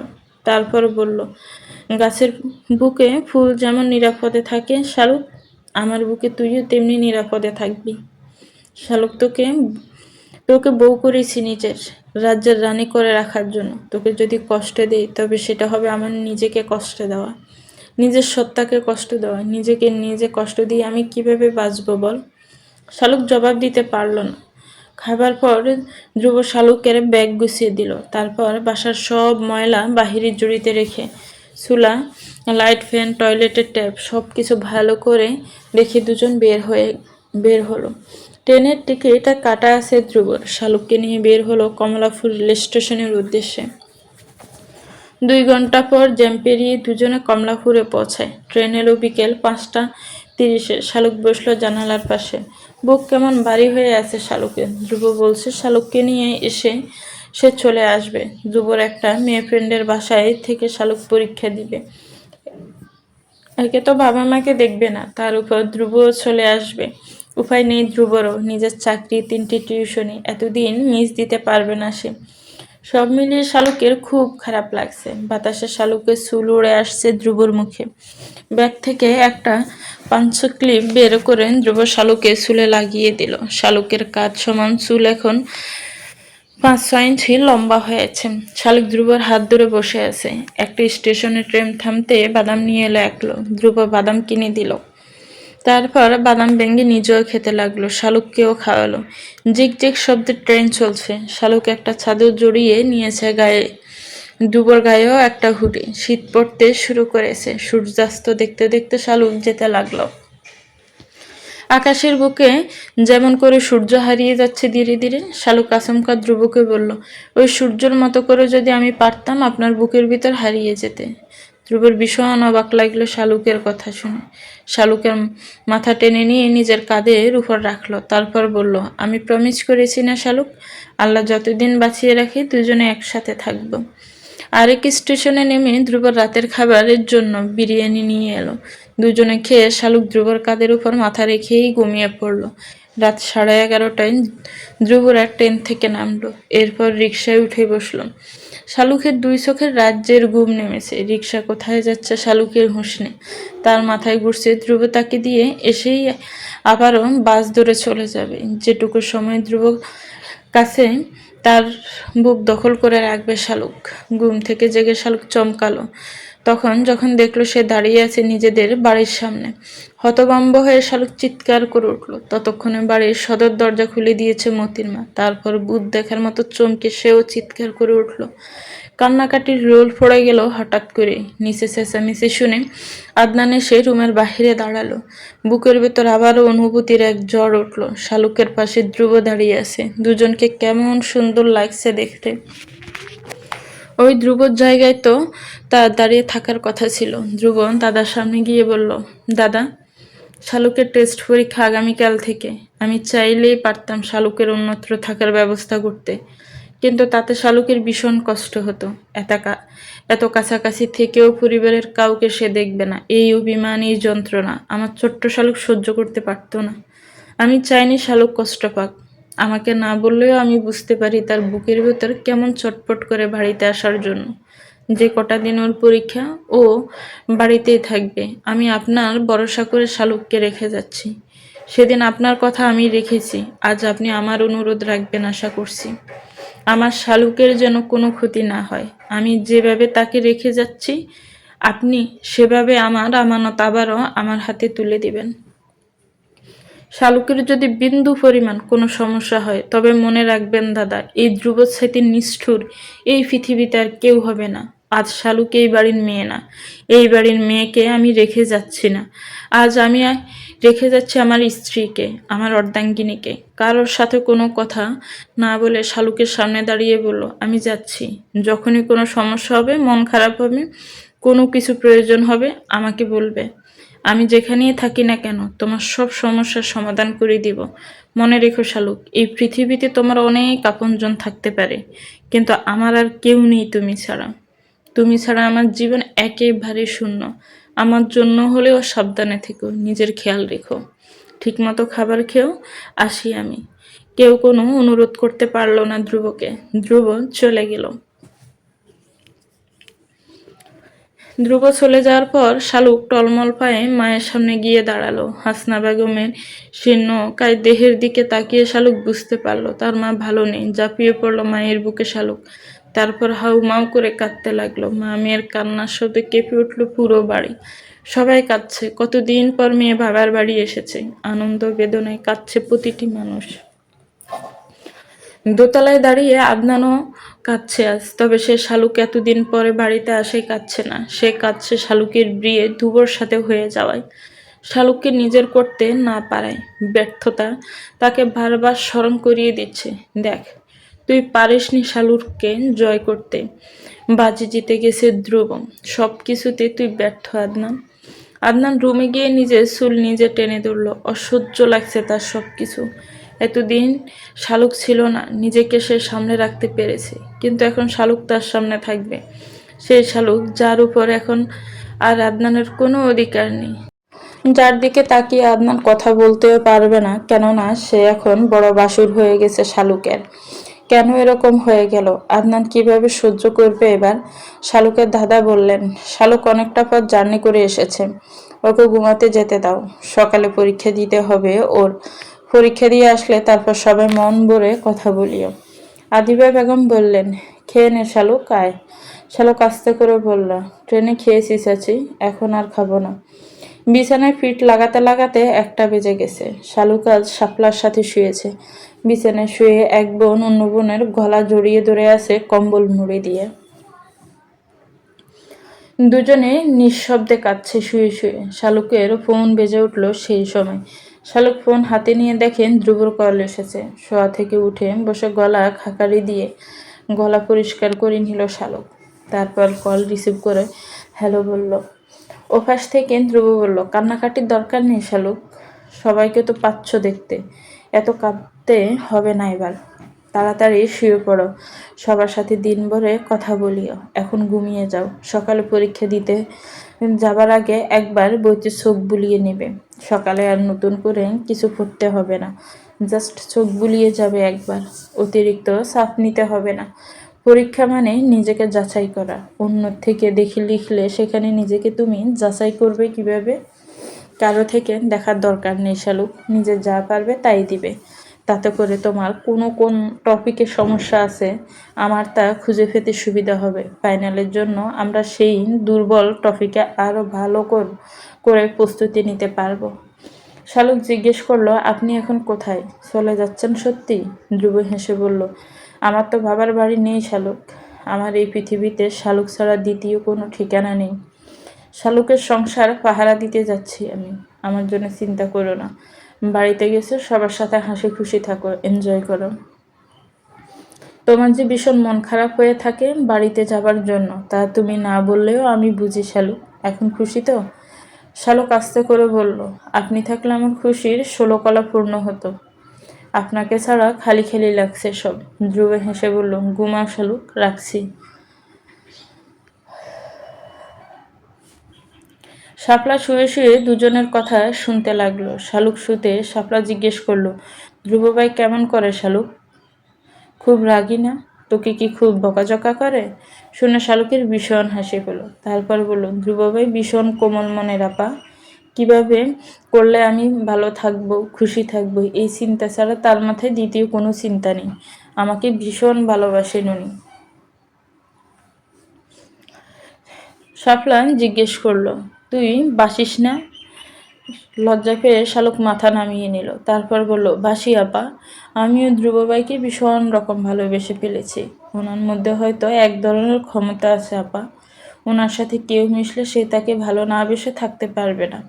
উনি নিজ গুণে আমার মন জয় করে নিয়েছেন। শাপলার ভীষণ ভালো লাগলো শুনে, খুশিও হলো, কিন্তু তবুও বুকের ভিতর একটা হতাশার দীর্ঘশ্বাস শুনতে পেল শাপলা। সে একটু ধ্রুব ভাইকে ভালোবাসত। পর মুহূর্তে শাপলার ভীষণ লজ্জা লাগলো এই কথা মনে হতে। ধ্রুব ভাই এখন তার ছোট বোনের স্বামী, তাকে নিয়ে সব বাবা পাপ। তাছাড়া তার ভালোবাসা শুধু সে নিজেই জানতো, আর কেউ না। ভাগ্যিস কখনো ধ্রুব ভাইকে বা শালুকের কাছে সে বলেনি। যদি বলতো তবে আজ বোনের সামনে দাঁড়াতে পারতো না। তার ছোট বোনটা ভালো আছে, এটাই তো অনেক। বেহায়া মন কেন অন্য কিছু চিন্তা করছে? হঠাৎ করে মনে হতে শাপলা বলল, তুই না বললি ধ্রুব ভাই কোন মেয়েকে ভালোবাসে? শালুক হেসে ফেললে এবার শব্দ করে। তারপর বলল, হ্যাঁ আপা, ধ্রুব ভাই এক কেশবতীকে ভালোবাসত। তবে মজার ব্যাপার কি জানিস? সেই কেশবতী অন্য কেউ না, আমি ছিলাম। অথচ আমি এতটাই গাধা যে বুঝতেই পারিনি। শালুক খিলখিল করে হাসতে লাগলো। শাপলা মুগ্ধ হয়ে শালুকের হাসি দেখতে লাগলো। কতদিন পর বোনকে বাবা হাসতে দেখছে শাপলা। বোনের মুখের ওই হাসিটার জন্য এরকম হাজারো একতরফা ভালোবাসা শাপলা ভুলে যেতে পারে। ভীষণ ভালো লাগলো শাপলার। দরজার বাহিরে দাঁড়িয়ে আদনানও শুনতে পেল শালুকের সেই পানচঞ্চল হাসি। যে হাসিতে আফিম মেশানো থাকে, যে হাসি আদনানকে মাতাল করে তোলে। এভাবেই তো হাসতো শালুক আগে, যখন আদনান আমেরিকায় ছিল। এই হাসি শুনেই তো আদনান কুপোকাত হয়ে যেত। আজ কতদিন পর আবারও শালুকের সেই হাসি শুনছে, অথচ আর শালুক অন্য কারো জন্য হাসছে। পারছে না আদনান সহ্য করতে। দ্রুত পায়ে নিজের রুমে চলে গেল আদনান। এখানে দাঁড়িয়ে শালুকের হাসি শুনলে তার পুরোপুরি নেশা লাগিয়ে যাবে, পাগল হয়ে যাবে সে। শাপলা বলল, মজার কথা তো তোকে বলা হলো না শালুক। আশা তো চলে গেছে আদনান ভাইকে ছেড়ে। বলে দিয়েছে বিয়ে করবে না আদনান ভাইকে। আদনানের নাম শুনতে শালুকের হাসি থেমে গেল, বুঝ থমথমে হয়ে গেল। কঠোর স্বরে বলল, বেশ করেছে আশা, 2 থাপ্পড় দিয়ে যায়নি যে, এটাই তো বেশি। শাপলা হেসে বলল, তুই তো ছিলি না। কি একটা অবস্থা, সবাই মিলে ওদের বিয়ের তারিখ ফাইনাল করছে। সেই মুহূর্তে আশা এসে বলল সে কিছুতেই আদনান ভাইকে বিয়ে করবে না। আদনান ভাই একটা স্বার্থপর মানুষ, নিজের কাজিনের সাথে সে এরকম ব্যবহার করেছে। সব মিলিয়ে আদনান ভাইয়ের মুখে চুন কালি মেখে আসা চলে গেছে। শালুকের ভীষণ আনন্দ হলে এসব শুনে বলল, উচিত শিক্ষা হয়েছে আপা, আমি খুব খুশি হয়েছি। শাপলা বলল, এবার ঘুমাতে হবে শালুক, সকালে উঠতে হবে কিন্তু। দুজনে একে অন্যকে জড়িয়ে ধরে ঘুমিয়ে গেল। সকালে অভ্যাস মতো শালুকের ফজরের সময় ঘুম ভেঙে গেল। শাপলাকে ডেকে তুলে দিয়ে শালুক নামাজ পড়ে নিল। শাপলা অবাক হলো ভীষণ। শালুক নামাজ শেষ করে আসতে শাপলা হাসতে হাসতে বলল, কুম্ভকর্ণের ঘুম এত পাতলা হলো কিভাবে রে শালুক? হাতে দিয়ে টেনেও তোকে ঘুম থেকে তোলা যেত না, আর সেই তুই কিনা 7 সকালে উঠে আমাকে তুলছিস। শালুক হেসে বলল, অভ্যাস আপা, ধ্রুবভাই আমার এই অভ্যাস করে দিয়েছে। ধ্রুবভাই তো উঠে ভোর রাতে নিজের পড়া শেষ করে টুকটাক রান্নার কাজ এগিয়ে রাখে। আজান হলে আমাকে ডেকে তোলে, তারপর নাস্তা বানায়। খুব সকালে বের হয়ে যেতে হয়, আর আবার বাসায় ফিরে অনেক রাত করে, এরপর আবার রান্না করে। শাপলা হেসে বলল, ইস, কি শান্তি রে, বরের হাতের রান্না খাচ্ছিস প্রতিদিন, যেখানে সব মেয়েরা নাকের জল চোখের জল এক করে রান্না করে। শালুক হেসে বলল, কি জানি আপা, তবে আমার মনে হয় কোনো কাজই কঠিন নয় মানুষের চেষ্টার কাছে। আমার তো ভীষণ খারাপ লাগে ধ্রুবভাই একা কাজ করে বলে। আমার ইচ্ছে করে তার সব কাজ আমি করে দিই, সে একটু বিশ্রাম নেই। শাপলা মুগ্ধ হলো শুনে। একে অন্যকে ভীষণ ভালোবাসে বলে তাদের এরকম অনুভূতি একের অন্যের প্রতি। 2 বোন নিচে নেমে গেল। রান্নাঘরের নাস্তার তোড়জোড় শুরু হয়ে গেছে। শালুক সেদিকে নিতেই ফরিদা বেগম তাকে বুকে টেনে নিলেন। তারপর বললেন, ধ্রুব তো আমাকে মা বলে মানে না শালুক। আমি ওর সাথে একসময় অন্যায় ব্যবহার করেছি, তার শাস্তি আজও পাচ্ছি। তুই একটু আমাকে মা বলিস। শালুকের ভীষণ লজ্জা লাগলো শুনে। এই মানুষটা তার শাশুড়ি, ভাবতেই কেমন লাগছে তার। ফরিদা বেগম হেসে ফেললেন শালুকের লজ্জা দেখে। তারপর বললেন, না রে, তুই চাচি বলিস, তোর মুখে চাচির ডাকটাই ভালো লাগে আমার। তোর চুল তো ভালোই বড় হয়েছে শালুক।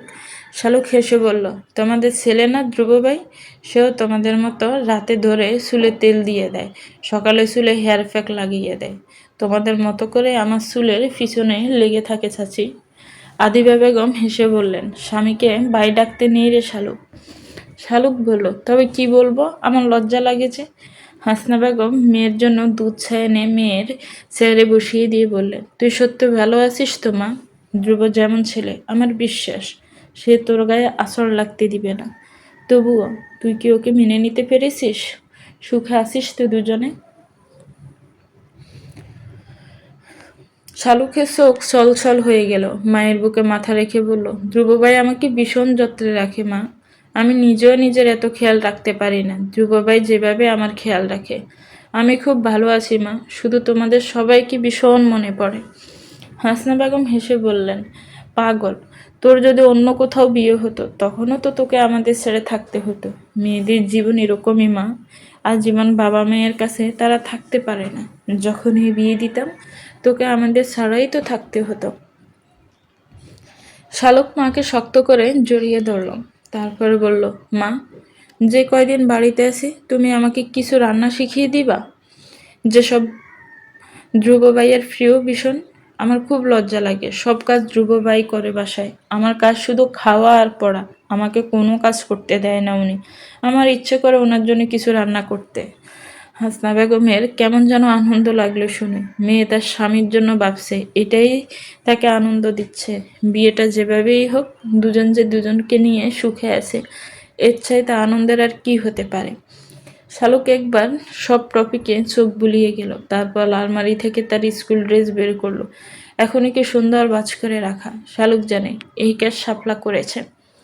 ধ্রুবকে কল দিয়ে জানালো সে স্কুল যাচ্ছে। স্কুলে যাবার আগে শালুক একবার শান্তকে দেখতে গেল। শান্ত এখনো ঘুম থেকে ওঠেনি। রাতেও ঘুমিয়েছিল বলে শালুকের সাথে দেখা করতে পারেনি। শান্তর গালে একটা চুমু দিয়ে শালুক চলে গেল পরীক্ষা দিতে। স্কুলে গিয়ে বান্ধবীদের সাথে সে কি গলাগলি শালুকের। সবার সাথে শালুকের ভালো সম্পর্ক ছিল।